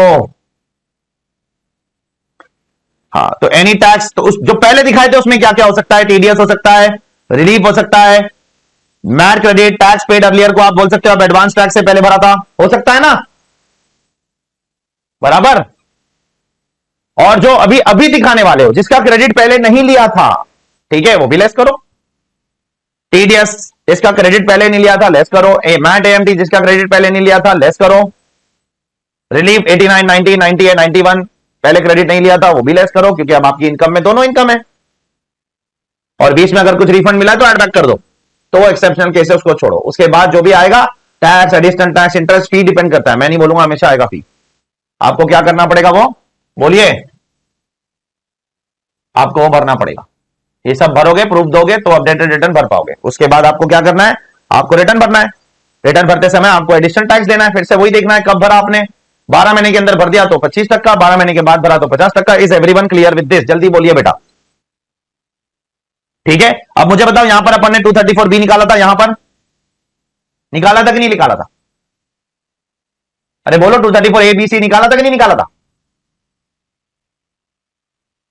निकाला था। हाँ, अब ये केस में ना, ये केस में जहां पर एसएससी ने पहले रिटर्न भर के रखा है, ठीक है, तो उसमें 234A नहीं लगेगा। अब वापस से 234A नहीं निकालने का क्योंकि रिटर्न तो भर दिया था ना उसने, अब रिटर्न भर दिया। तो अब ये वाले कैलकुलेशन में कभी 234A नहीं आएगा, ये चीज दिमाग में रखना। हाँ, बी आएगा, सी भी आएगा, ए नहीं आएगा। ए सिर्फ पहले वाले कैलकुलेशन में आएगा क्योंकि वहां आईटीआर भरा ही नहीं था, पहली बार भर रहे हो, लेकिन यहां तो आईटीआर भर के दूसरी बार भरने आ रहे हो ना, तो जो ए झेलना था वो झेल दिया, छोड़ दो, ठीक है, वापस से ए नहीं लेने का। अब बी लगेगा, सी भी लगेगा। अब बी लगेगा तो बी कैसे लगेगा? उसका गवर्नमेंट ने अलग से कैलकुलेशन दिया है। इस तरीके से लगेगा जैसा इधर लिखा है। पढ़ू मैं? अरे बोलो ना भाई, बी कितने पे लगेगा? तो चलो गवर्नमेंट बता रही है बी कितने पे लगेगा। Where an earlier return has been furnished, interest payable under 234B shall be computed on an amount equal to the assessed tax or on the amount by which the advance tax paid falls short of the assessed tax. चलो ठीक है। For this purpose, assessed tax means the tax on the total income as declared in the updated return after considering the following. बहुत ज्यादा ध्यान से सुनना। 234B में आप क्या चेक करते हो? That your advance tax paid should not be less than what? 90% of assessed tax, बराबर? अरे बोलो ना बेटा, यही चेक करते हो ना। तो यहां पर गवर्नमेंट ने क्या किया है, जो असेस टैक्स का डेफिनेशन है ना वो बदला है थोड़ा सा। नॉर्मल डेफिनेशन नहीं है, थोड़ा सा अलग है। अब ये कैसा अलग है अपने को पढ़ना पड़ेगा। पढ़ू मैं? अरे बोलो यार। हाँ, तो अब देखो कैसा अलग है। For this purpose assess tax means the tax on total income as declared in the updated return after considering the following. पहला, तो असेस टैक्स आप कैसे निकालोगे? आप टैक्स निकालो टोटल इनकम पे, ठीक है, उसमें से ये सब चीज अभी लेस करो। After considering the following, the amount of relief or tax refer to in 140A1। बताओ 140A1 में क्या है? बताओ ना। टीडीएस, टीसीएस, 90, 91, 90A, 89 और एडवांस टैक्स, मैट, एएमटी, और बराबर से अंडरलाइन करना the credit for which was taken earlier. दिख रहा है? अरे फिर से आप जब टैक्स निकालोगे तो आपका टोटल टैक्स आएगा ना, पहले वाली इनकम पे भी आएगा, अभी वाली इनकम पे भी आएगा, बराबर? बराबर दोनों पे आएगा अभी। तो आप क्या करो, टैक्स निकाल लो और उसमें से जो पहले आपने रिलीफ ले लिया था वो लेस करो, ठीक है। उसके बाद वापस से टीडीएस और टीसीएस जो अगर लिया था तो लेस करो। अब कौन सा वाला? Which has not been claimed in earlier return, बराबर? बोलिए भाई। अरे यहां कौन सा वाला लेस हुआ? जो अर्लियर रिटर्न में क्लेम हुआ था वो लेस कर दो टोटल टैक्स में से। हाँ, और अब ये 3 पॉइंट में कौन सा आएगा? जो इनकम पहले नहीं दिखाई थी तो उसका क्रेडिट भी पहले नहीं लिया होगा, तो अब इनकम दिखा रहे हो तो उसका क्रेडिट भी ले लो, जो बैलेंस अमाउंट बचेगा वो आपका असेस टैक्स होगा, ठीक है। और उससे फिर कंपेयर करो, देखो क्या है, ठीक है। अरे बोलिए। अब इतना आसान नहीं है, इसको समझने के लिए अपने को एग्जांपल देखना ही पड़ेगा, बिना एग्जांपल के अपने पल्ले नहीं पड़ेगा ऐसा। लेकिन एक ओवरव्यू तो ले लो पहले, पूरा ओवरव्यू समझ जाओ। प्रोविजन सिर्फ समझने से कुछ नहीं होगा, एग्जांपल देखना पड़ेगा आपको। ओवरव्यू क्या है, इस पर्टिकुलर प्रोविजन का ऑब्जेक्टिव क्या है समझो, कि भाई पहले रिटर्न भरा हूं, उसमें कुछ इनकम दिखाया हूं और उसमें कुछ क्रेडिट भी लिया हूं, बराबर, लेकिन वो कम दिखाया था। तो अब वापस से मैं अपडेटेड रिटर्न भर के इनकम बढ़ाना चाहता हूं। घटाना चाहता हूं तो आओ ही मत, आप चले जाओ घर पे। घटाने वालों को हम यहां पर खड़ा ही नहीं करेंगे। बढ़ाना चाहते हो तो आओ, आप अपना टैक्स निकालो, इंटरेस्ट निकालो, और फिर बाद में से जो भी टैक्स आता है उसमें से जो पहले क्रेडिट ले चुके हो और जो अभी क्रेडिट लेना चाहते हो दोनों लेस करो। यस और नो, यही है ना कैलकुलेशन, और क्या है। हाँ बोलिए।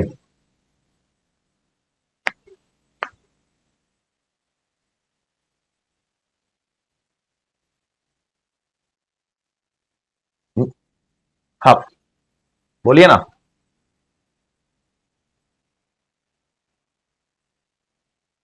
लेकिन फिर भी गवर्नमेंट ने मना किया है वो चीज, हार्डशिप हो जाएगी इसलिए। उस पर स्पेसिफिक कोई प्रोविजन नहीं बनाया। बी पे बनाया, सी पे बनाया, ए पे नहीं बनाया, इसलिए मैं नहीं ले रहा हूं, इसलिए मैं नहीं ले रहा हूं। अब इस पे अगर लेना है तो गवर्नमेंट आगे जाकर क्लैरिफिकेशन दे सकती है। कानून में ए और ए के लिए कुछ भी बोला नहीं है, बी और सी के लिए बोला है, ठीक है। इसलिए यहां पर भी अगर आप देखोगे ना, तो अगर यहां पर भी अगर आप पढ़ो गौर से तो क्या लिखा है, any interest payable under any provision act for default or delay, बराबर। फॉर डिफॉल्ट और डिले का मतलब क्या होता है? यहां देखना, बराबर से इंग्लिश पढ़ना तू। देखो यहां पर देखो, मैं अलग कलर से करता हूं बेटा। अच्छा सवाल पूछिए उसने कि यहां पर 234A क्यों नहीं ले रहे हो? क्योंकि वर्डिंग्स ऑफ द लॉ पढ़ के लग रहा है मुझे नहीं लेना चाहिए। और यहां पर क्यों लग रहा था? क्योंकि यहां पर क्या बोल रही है मालूम? देखो, एनी इंटरेस्ट, बराबर, for delay in furnishing of return. Now which is the interest for delay in furnishing the return? 234A। बोलो ना बेटा। हिरल, अजीजी, वैभव। तो यहां पर देखो आपको क्लियर लग रहा है, ऊपर वाले प्रोविजन में क्लियर है कि यहां पर 234A भी आएगा, क्लियर है। साथ में डिफॉल्ट के लिए जो आता है वो 234 भी आएगा, और डीले के लिए 234 भी आएगा, बराबर। लेकिन जब मैं बहुत माइन्यूट रीडिंग करता हूं इस प्रोविजन की, तो यहां पर क्या लिखा है, any interest payable under any provision of act for default or delay for payment of advance tax, ऐसा नहीं लिखा है for default or delay in filing of return. Are you able to understand? इसलिए मैं यहां 234A नहीं लूंगा भाई। अब वो डेलिबरेटली छोड़ा या गलती से छोड़ा मुझे नहीं पता, आई don't know whether you got the difference between the two section और नॉट। इसलिए जब आपने पहले रिटर्न भरा है वापस भरने आ रहे हो 234A मत लो, क्लियर है? ठीक है। हाँ, अब इसको भी समझने के लिए कुछ एग्जांपल लेने पड़े। हाँ बोलिए प्लीज।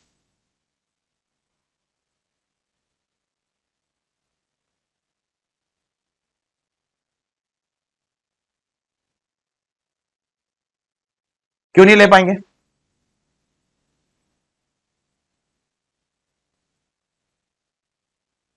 हाँ इस वाले में ना, हाँ इसमें नहीं ले पाएंगे, इंटरेस्ट में नहीं ले पाएंगे।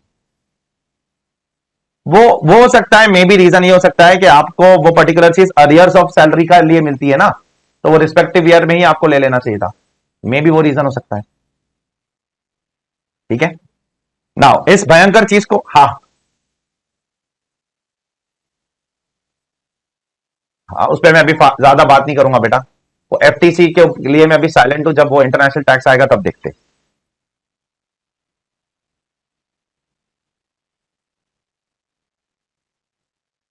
हाँ मे भी हो सकता है, ये एक छोटा अमाउंट है इसलिए छोड़ दिया है, वहां पर हार्डशिप बहुत ज्यादा हो जाएगी एसएससी पे। FTC can be in crore of rupees, ये रिलीफ तो छोटा अमाउंट होता है ना, या इनएडवर्टेंट एरर भी हो सकता है, मुझे नहीं पता लॉ का, एरर भी हो सकता है, मिस आउट भी हो सकता है। ठीक है, अब इस क्वेश्चन पे आ जाओ। दो क्वेश्चन डाले हमने, एक वो क्वेश्चन था जहां पर आपने पहले रिटर्न नहीं भरा था, एक जहां पर आप पहले रिटर्न भर रहे थे, अब आप वापस से रिटर्न भर रहे हो, ठीक है, और अपनी इनकम को बढ़ा रहे हो। पढ़े इसको बेटा, जरा भी डाउट आएगा प्रोविजन सामने रख के आंसर करना, मैं नहीं एक्सपेक्ट कर रहा हूं कि आपको रट्टा हो जाए, सब समय लगेगा, ठीक है। प्रोविजन सामने रखो, आंसर करो, पढ़ो। X 44 years is a resident individual. For the AY 21-22, he submits the return of income under 139(4) on which date? Jan 28, 2022। अभी आर्ग्यूमेंट मत करना सर ये साल का रिटर्न उसने Jan 28, 2022 को कैसे फाइल किया, तो पहले के ईयर्स में आप 31 मार्च तक रिटर्न भर सकते थे, अभी आप क्या हुआ, अभी आपको दिसंबर तक भरना है। तुमको समझ में आया मैंने क्या बोला? ठीक है, अरे समझ में आया क्या बोला?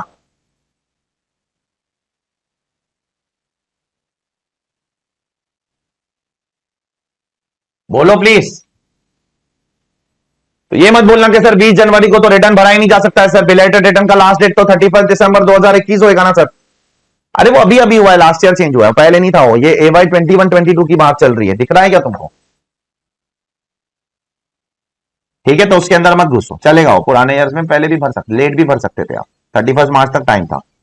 Now the following information is taken from the intimation under 143(1) pertaining to AY 21-22, tax audit not required, due date of filing of return is 31 जुलाई। चलो ठीक है, अब ये कहां से इंफॉर्मेशन आया सुन लो अच्छे से, कहां से आया इंफॉर्मेशन? एसएससी के इंटीमेशन से इंफॉर्मेशन आया, मतलब ये वाला जो रिटर्न भरा है वो प्रोसेस हो गया। अरे बोलिए, ये रिटर्न प्रोसेस हो गया, ठीक है। अब कितने पे प्रोसेस हुआ चलो चेक करते हैं। नेट इनकम 20,25,000, उसके ऊपर टैक्स, एक सेकेंड, पहले क्वेश्चन यहां तक अच्छे से देख लो क्या हो रहा है क्वेश्चन में, एक एक लाइन एक एक वर्ड बहुत अच्छे से देखना, ठीक है। तो 44 साल का बंदा है, रेसिडेंट बंदा है, 20 जनवरी 2022 को रिटर्न भर रहा है, ठीक है। रिटर्न भरने के बाद रिटर्न बैंगलोर गया होगा, बैंगलोर जाने के बाद उसका रिटर्न क्या हो गया, प्रोसेस हो गया, ठीक है। अरे बोलिए, रिटर्न प्रोसेस हुआ, तो रिटर्न प्रोसेस होते समय कैसा दिख रहा है, इसकी इनकम इतनी है 20,25,000 और टैक्स उसके ऊपर वो निकालेगा तो 436,800 का टैक्स आता है, ठीक है। अब उसने जो पहले रिटर्न में टीडीएस क्लेम किया था 1,30,000 का, और उसने एडवांस टैक्स भरा था 1,00,000 रुपए का, तो 2,06,800 रुपीज उसका बैलेंस आ गया, ठीक है। अब मुझे बताओ, इधर देखो सब लोग बेटा, ठीक है, ये ओरिजिनल उसने पहले रिटर्न भरा था, वो उसका डेटा है, वो सुन रहे हो क्या रे तुम लोग बाबा? हाँ, अब मुझे बताओ उसको 234A लगेगा कि नहीं लगेगा? पहले पहले पहले लगाओगे कि नहीं लगाओगे? अपडेटेड रिटर्न के टाइम पे नहीं, पहले पहले। अरे पहले लगा होगा कि नहीं लगा होगा 234A? पहले तो लगेगा ही ना उसको, जब पहले पहले जब उसको रिटर्न भरा होगा तो, बराबर। ठीक है, तो 234A में उसको इंटरेस्ट कितना लगेगा? जुलाई उसका ड्यू डेट है, उसने भरा जनवरी में, तो अगस्त सितंबर अक्टूबर नवंबर दिसंबर जैन, 6 महीने का इंटरेस्ट लगेगा, 1% लगेगा।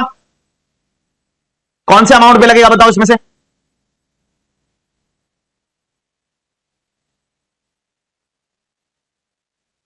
अरे भाई 234A किस पे लगता है? क्या 20 अबे तो पागल हो गया क्या? तू चुप ही बैठा कर भाई तू। अरे इतना एडवांस टैक्स पढ़ने के बाद भी आंसर नहीं करोगे तो कैसे चलेगा यार? कितने पे लगेगा? अरे इस पे लगता है ना यार, इस पे लगता है ना। क्या यार तुम लोग यार, आंसर कर दो प्लीज यार। 206800 पे लगेगा। अरे भाई रिप्लाई कर दो भाई, रिप्लाई कर दो, रिप्लाई कर दो। 1% for how many months? 6 months. ये देख लो। फिर 234B भी सेम अमाउंट पे लगेगा फॉर 10 मंथ्स। लगेगा ना सेम अमाउंट पे 10 मंथ्स, बराबर। और 234C भी लग जाएगा आपको पहले क्वार्टर में। किस 234C किस पे लगता है? बिफोर एडवांस टैक्स वाले अमाउंट पे, बराबर। हाँ या ना? अब एडवांस टैक्स उसने कभी भरा है? नवंबर में भरा है, तो उसको दिसंबर वाले क्वार्टर से क्रेडिट मिलना शुरू हो जाए। तो पहले क्वार्टर में उसको 15% 3,06,000 का, दूसरे क्वार्टर में 45% 3,06,000 का, लेकिन तीसरे क्वार्टर में उसको 3,06,000 नहीं -1 लाख करना पड़ेगा, बराबर। बेटा यार मैं मर जाऊंगा कसम से, जल्दी बोल दो भाई। उसके बाद लास्ट क्वार्टर में भी उसको 2,06,000 पे लगेगा 1%। ठीक है, एक ही महीने का लास्ट क्वार्टर में, बराबर। ये सब ये पहले का कैलकुलेशन कर रहे हो आप? पहले पहले पहले पहले जब उसका ओरिजिनल रिटर्न भरा था, इंटीमेशन आया था, तभी का कैलकुलेशन है। क्लियर है वैभव? 5,000 रुपए की फी भी लगी होगी उसको पहले। पहले के कैलकुलेशन से हम लोग आगे के आएंगे, ठीक है। अब उसका ब्रेकअप देखो कैसा है। देखो 2,06,000 का उसने टैक्स भरा होगा बाद में, ठीक है। ये टैक्स है उसका, ये इंटरेस्ट ए बी सी और एफ की फी है, बराबर।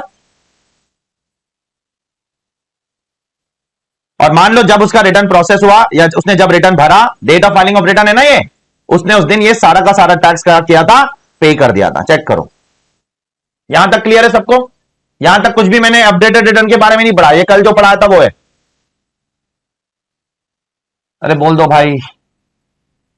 ठीक है, अब मुझे बताओ बाय डिफॉल्ट, बाय डिफॉल्ट जब रिटर्न प्रोसेस होएगा, कुछ बोला नहीं है तो कितने पे प्रोसेस होएगा?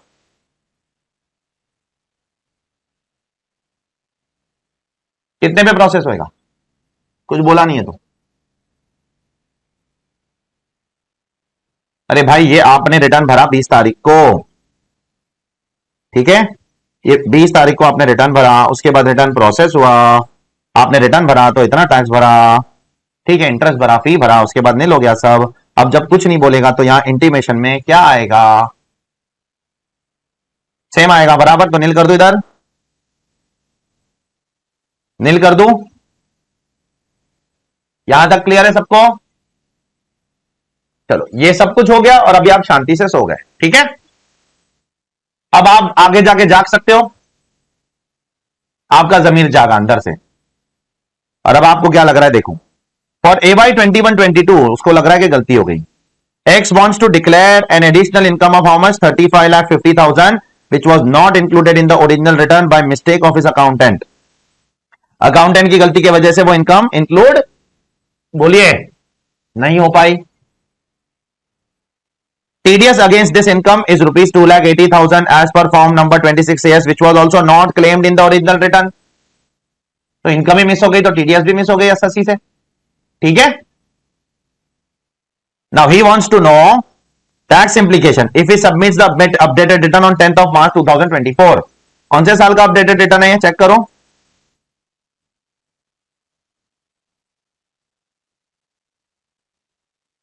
तो भर सकता है वो 10th मार्च 2024 को। टैक्स कितना लगेगा? एडिशनल टैक्स, एडिशनल टैक्स कैसे? 25% मैडम, चेक करो ना, AY 21-22 का वो अपडेटेड रिटर्न 10 मार्च 2024 को भर रहा है, कितना टैक्स लगेगा अपडेटेड रिटर्न पे?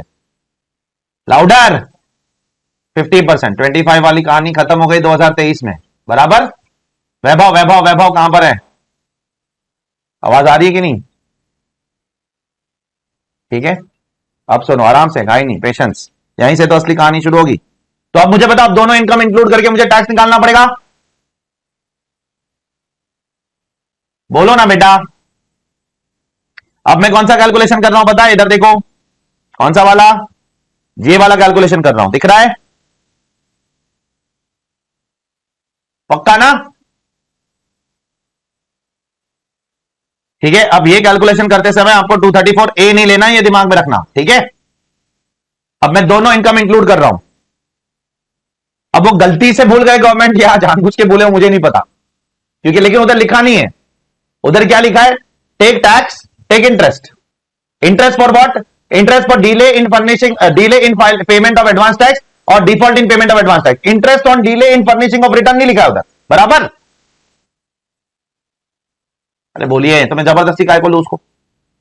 तो अब मैं अपनी इनकम इंक्लूड कर रहा हूं, ओरिजिनल इनकम इतनी थी, अनडिस्क्लोज इनकम इतनी है, बराबर बेटा। ये टोटल 55,75,000 आ गया, ये टैक्स आ गया, टैक्स आ गया तो उसमें मैंने सरचार्ज भी लिया 10%, बराबर, क्योंकि अब सरचार्ज भी लेना पड़ेगा। बोलिए। तो अब मैं अपना क्या निकालना चालू करूंगा, एक एक चीज। सबसे पहले ओरिजिनली क्लेम टीडीएस, वो पॉइंट नंबर 1 से निकल जाएगा, यहां से निकल जाएगा वो, और फिर बाद में जो क्लेम नहीं किया वो नीचे से निकल जाएगा। क्लियर? तो मैं एक एक चीज निकालना चालू कर रहा हूं, ओरिजिनली क्लेम टीडीएस और ये दोनों मिलाकर, ये पहले क्लेम किया था और ये बाद में अभी क्लेम करना पड़ेगा, क्योंकि ये वाला जो 2,80,000 है ये 35,50,000 को पर्टेन करता है ना। Please reply. उसके बाद एडवांस टैक्स निकाल दूंगा मैं, ठीक है। कहां से आ रहा है मैं सब बता रहा हूं, ये ओरिजिनली क्लेम्ड एडवांस टैक्स है। देखो मैं बता रहा हूं क्लॉज में कहां लिखा है, ये यहां लिखा है, यहां पर दिख रहा है, टैक्स पेड अर्लियर। नेक्स्ट, उसके बाद सेल्फ असेसमेंट टैक्स निकाल दूंगा, क्योंकि इसको भी मैं बोल सकता हूं टैक्स पेड अर्लियर। बोलिए वैभव, ठीक है। तो अब मेरे को क्या क्या क्या आ गया? 9,82,040 का बैलेंस टैक्स आ गया, ये तो भरना ही है मुझे। तो ये बैलेंस टैक्स किसके वजह से आ रहा है? ये 35 लाख की इनकम की वजह से आ रहा है, बराबर। हाँ, अब मुझे बताओ 234B और C तो भरना पड़ेगा ना। ए मना किया है वहां पर, तो 234B किस पे निकालोगे आप बताओ? इसमें से कौन से अमाउंट पे निकालते हो आप 234B?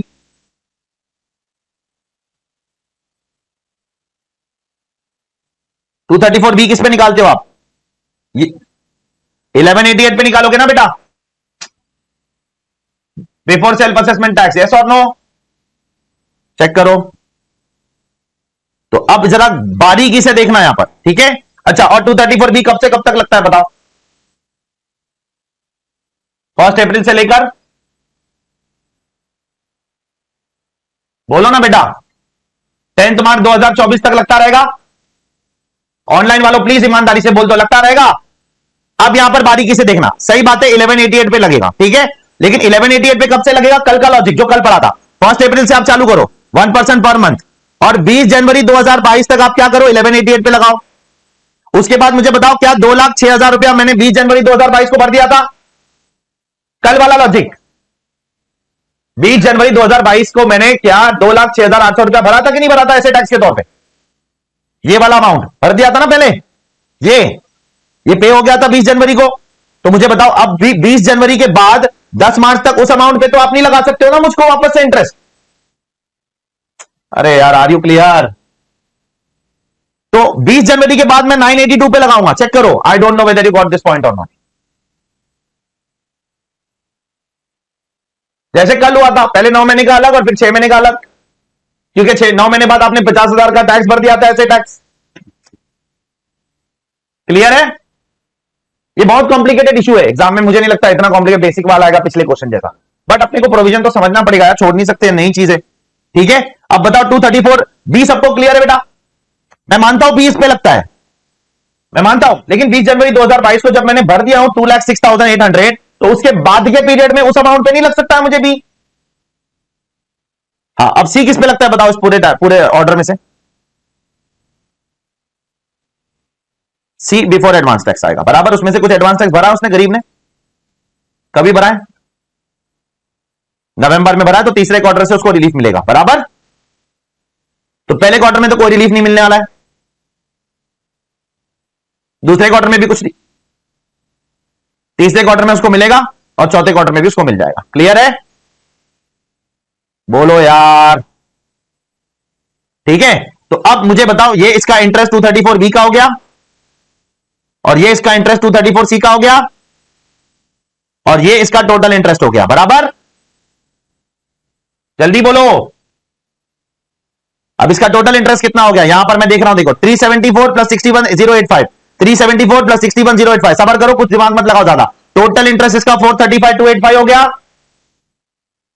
टोटल इंटरेस्ट मुझे बताओ, इस इंटरेस्ट के अंदर पुरानी इनकम, नई इनकम, सबका इंटरेस्ट आ गया। जल्दी बोलो, मुझे बोलो, लेकिन क्या पुरानी इनकम पे जो 234 बी और सी थोड़ा बहुत पहले भर के रखा हूं? मुझे बताओ, यहां पर जब आपने ऐसे टैक्स भरा था तो उसमें 234 बी 20,680 और 234 सी 11,493 भरा है कि नहीं भरा है? अरे लाउडर बोलो भाई, भरा है ना पहले? तो उतना माइनस करना पड़ेगा, वापस काय को भरू, पागल थोड़ी हूं। अपडेटेड रिटर्न भरते समय वापस से 4,35,000 भर दू, माइनस करना पड़ेगा। इसलिए देखो यहां पर प्रोविजन में लिखा है, क्या लिखा है यहां पढ़ो। जब आप 234 बी निकालोगे ना, ठीक है, मैं बताता हूं आपको कहां पर, जस्ट वेट। यहां पर payment of additional tax as reduced by amount of interest paid in earlier return दिखता है। अरे ऑनलाइन वालों बोल दो भाई, तो पहले रिटर्न में जो भरा है इंटरेस्ट वो माइनस कर दो, क्योंकि जब आप दोनों इनकम ऐड करके इंटरेस्ट निकालोगे तो फिर तो फाइनल इंटरेस्ट आएगा। अरे हाँ या ना?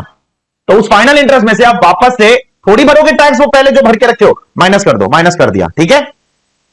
अरे बोलो, ठीक है। अब मेरा आंसर ऑलमोस्ट रेडी है, अब मेरे को क्या करना है सुनो। अब मुझे क्या करना है, गौर से सुन लेना, ठीक है, शांति से सुन लेना। अब मुझे कुछ नहीं करना है, बस मुझे वही करना है जो इधर लिखा है। मैंने सब कुछ अपने हथियार तैयार कर दिए, अब मुझे वही करना है जो यहां लिखा गया है, ठीक है। ये छोड़ के मैं सब डिलीट मार रहा हूं, ये हटा रहा हूं, जो चीज मेरे को रखना है वो रख रहा हूं, बाकी सब हटा रहा हूं, ठीक है। हाँ, इधर देखना, मुझे बताओ, इधर जो आएगा टैक्स वैक्स जो भी इधर आए, उसके ऊपर 25 और 50 तक का टैक्स लगता है ना? अरे बोल दो भाई, अरे भाई इधर जो अभी टैक्स आएगा, इंटरेस्ट आएगा, जो भी आएगा, उसके ऊपर 25 और 50 तक का टैक्स लगता है ना, एडिशनल टैक्स, ठीक है। तो अभी फाइनल काम करना है, बस खत्म। टोटल टैक्स कितना है? टोटल टैक्स 16,98,840 कहां से आया? देखो ऊपर से आया, कहां से? यहां से, ये दोनों का मिला के टैक्स है, दिख रहा है? अरे बोल दो भाई, ये क्या हो गया इसको, एक सेकंड। ये टोटल टैक्स है आपका, ठीक है। अब टोटल टैक्स में से आपको क्या निकालना है? अरे जो भी पहले भरा है सब निकाल दो, और जो अभी भरा है वो भी सब निकाल दो। तो पहले क्या भरा है? देखो टीडीएस पहले कटा था, 1,00,000 रुपए का एडवांस टैक्स भी पहले भरा था, और 2,06,000 का एसेट टैक्स भी पहले भरा था। ये सब लेस कर दो, बराबर। पहला पॉइंट क्या है? जो पहले भरा था वो लेस कर दो, जो पहले क्लेम कर लिया है वो लेस कर दो। और फिर दूसरा, तीसरा, चौथा पॉइंट क्या है? जो अभी क्लेम कर रहे हो, जो पहले रिटर्न में क्लेम नहीं किया था वो लेस करो, बराबर। तो अभी कितना क्लेम किया? रिलीफ तो है नहीं, छोड़ो। मैट एएमटी तो है नहीं, छोड़ो। सिर्फ टीडीएस है जो पहले क्लेम नहीं किया था, अभी क्लेम कर रहे हो, तो वो भी लेस करना पड़ेगा बेटा। ये सब लेस कर दिया, ठीक है। अब मुझे बताओ, आप जो एडिशनल टैक्स निकालते हो, क्या निकालते हो? एडिशनल, बोलिए, टैक्स निकालते हो, वो किस पे निकालते हो? टैक्स पे निकालते हो कि टैक्स और इंटरेस्ट पे निकालते हो? टैक्स और इंटरेस्ट पे निकालते हो, बराबर।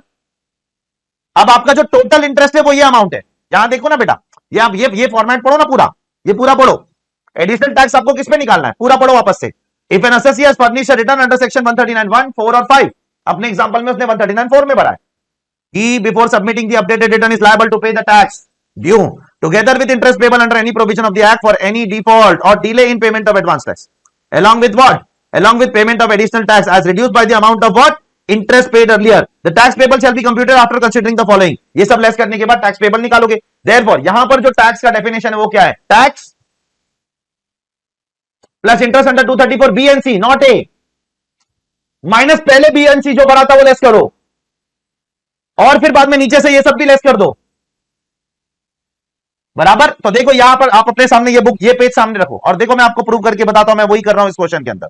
मुझे बताओ ये टैक्स है, बराबर। अरे बोलो यार, ये इंटरेस्ट है माइनस जो पहले भरा था वो वाला इंटरेस्ट है, वो आ गया। बोलो इंटरेस्ट कौन सा लेना है आपको, पूरा नहीं लेना है, पूरा इंटरेस्ट माइनस पहले जो भर के बैठे वो, बराबर है ये सब हो गया। यहां तक पहुंच गया, मैं कहां तक पहुंच गया, यहां तक पहुंच गया। अब ये चीजें लेस करना है एक एक करके, और यहां क्या लेस होता है, पहले पुरानी चीजें जो पहले क्लेम कर ली थी वो लेस कर दिया, और जो पहले क्लेम नहीं की थी वो बाद में लेस किया। आई don't know whether you got this point or not. और ये सब करने के बाद मुझे ये अमाउंट आ गया, ये अमाउंट आने के बाद मैं उसमें 50% टैक्स भर दूंगा, मेरा मैटर क्लोज हो गया। चेक कर लो। मैं तुमसे सवाल पूछ रहा हूं, मुझे बताओ 140B के ये जो कैलकुलेशन कर रहा हूं ना मैं अभी, उसमें ए क्यों नहीं लिया, 234A फाइल किया। और यहां पर जब टैक्स कैलकुलेशन करते हो आप, ठीक है, उसके टैक्स कैलकुलेशन के फॉर्मूले में गवर्नमेंट ने क्या यहां पर ए लेने की बात की है, नहीं लेने की, इसलिए नहीं लिया। कंफ्यूजन नहीं होना चाहिए बाद में, आप लिख लो क्वेश्चन बैंक के अंदर चाहिए। दूसरा सवाल पूछो, जो कंफ्यूजन मुझे हुआ है बेटा, मैं खुद बैठ के पागल हो गया इन चीजों के पीछे, उसके बाद मुझे एक एक पर्टिकुलर चीज बैरक से पढ़ पढ़ के क्लिक हुई है। दूसरी चीज पूछो, मुझे बताओ यहां पर आपने, हर चीज पूछूंगा मैं आपको, मुझे बताओ मेरे सोल्यूशन में मैंने टोटल टैक्स लिया पहले 16 लाख का कुछ, वो क्यों लिया, क्योंकि इधर लिखा है आपको टैक्स लेना है, बराबर लिखा है ना टैक्स। मुझे बताओ मैंने 234B क्यों लिया, बताओ, क्योंकि लिखा है डिफॉल्ट वाला एडवांस टैक्स करते हो तो इंटरेस्ट लेना है आपको। मुझे बताओ मैंने 234C क्यों लिया, क्योंकि डिले वाला भी लेना है। मुझे बताओ मैंने पहले वाला माइनस क्या को किया, अर्लियर रिटर्न में जो भरा है वो माइनस करना है, बराबर। मुझे ये बता दो, चलो आखिरी सवाल, आखिरी तो नहीं, एक बार और एक दो और पूछ लूंगा उसके बाद, just for the sake of safety. मुझे बताओ ये कैलकुलेशन में, मैंने आपके सामने दोनों बुक ओपन है ना, मुझे बताओ ये कैलकुलेशन में जो अभी हम लोग कर रहे हैं, इसमें मैंने 234 ये इसके साथ में 234F क्यों नहीं ऐड किया, प्रोविजन में सिर्फ क्या लिखा है, इंटरेस्ट लिखा है, फी नहीं लिखा है। अरे are you able to understand,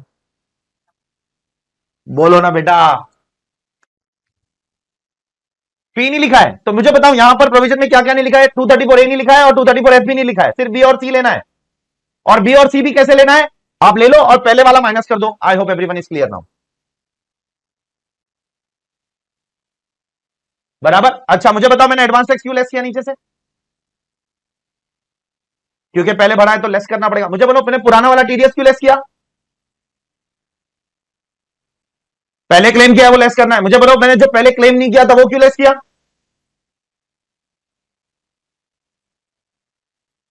अरे वो इनकम में दिखा रहा नहीं, कानून में कहां लिखा है वो बढ़ के बोलने को, लिखा है ना वो भी यहां पर लेस करना है। अरे बोल दो भाई। तो ये सब करने के बाद आपको क्या आता है चेक कर लो। अभी ये पता नहीं ऐसा क्यों हो रहा है, ठीक है मैं वापस खोलूंगा तो नहीं होगा।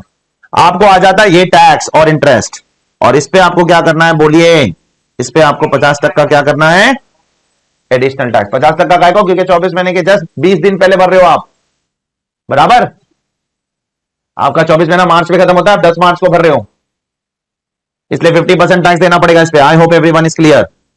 तो इफेक्टिव टैक्स रेट देखो यहां पर निकाल दिया मैंने, इफेक्टिव टैक्स रेट कितना हो गया गरीब का, 58.53% हो गया, दिख रहा है आपको। Still it is lower then, अगर आपको गवर्नमेंट ने पकड़ लिया और पेनाल्टी लगाना चालू कर दिया, it is lower than that ना बेटा। अगर गवर्नमेंट पेनाल्टी लगाना चालू कर दी तो 200% ऑफ टैक्स तो पेनाल्टी है, बराबर। Still it is lower than that, I agree to that, उससे तो कम ही है भाई। देयरफॉर दोनों में बहुत फर्क है, ये पहले क्वेश्चन और दूसरे क्वेश्चन में भाई। पहले क्वेश्चन में कुछ नहीं है मगजमारी, बहुत स्ट्रेट फॉरवर्ड है, पहले जो नहीं दिखाया था सब दिखा दो, बराबर। और 234A भी निकालो, बी भी निकालो, एफ भी निकालो, सी भी निकालो, बराबर। एक नॉर्मल सम जैसा है वो, बराबर। लेकिन ये वाला अतरंगी है, यहां पर आप दोनों मर्ज करो, टैक्स निकालो, ठीक है। टैक्स निकालने के बाद आप क्या करो, आप क्रेडिट वेडिट ले लो, पुराना ले लो, नया ले लो, सब क्रेडिट ले लो। उसके बाद ए मत निकालो, आप एफ मत लो, ए मत लो, सिर्फ बी और सी लो। और बी और सी लेने के बाद भी अगर पहले बी और सी भरा था तो वो लेस करके क्रेडिट लो। क्लियर है ऑल ऑफ यू बेटा? I hope it is clear to all of you, ठीक है। तो this is what this great provision is all about, this is what it is all about. इस पे question expect कर सकते हो आप एग्जाम में, if not a full fledge question, एक एमसीक्यू तो बन ही सकता है डेफिनेटली, या ड्यू डेट पे एमसीक्यू बन सकता है, मतलब डेट पे पूछ लेंगे शायद कि बताइए क्या ये अपडेटेड रिटर्न भर सकता है कि नहीं भर सकता है, अलग अलग डेट्स देंगे, अगर भर सकता है तो कौन से डेट पे भरेगा, वो एक पूछ सकते हैं इनिशियल लेवल पे। या तो जो केस 1 था हमारा, उस पे क्वेश्चन ज्यादा चांसेस है मुझे लग रहा है, केस 2 तो मतलब बहुत ज्यादा हो जाएगा एग्जाम के लिए, वो तो प्रैक्टिकली रेलेवेंट होगा अभी, अब वो भी अभी नहीं, 1-2 साल बाद, अभी तो कोई नहीं करेगा ना सब, अभी आगे ही करेंगे सब ज्यादा करके। तो केस 2 तो बहुत जबरदस्त था, पहले रिटर्न भरा है फिर नहीं, अभी वापस भर रहे हो तो क्या लेने का क्या नहीं लेने का, to reach to that amount of tax, और फिर उसका 25% 50%, ठीक है। So this is what this great provision is all about.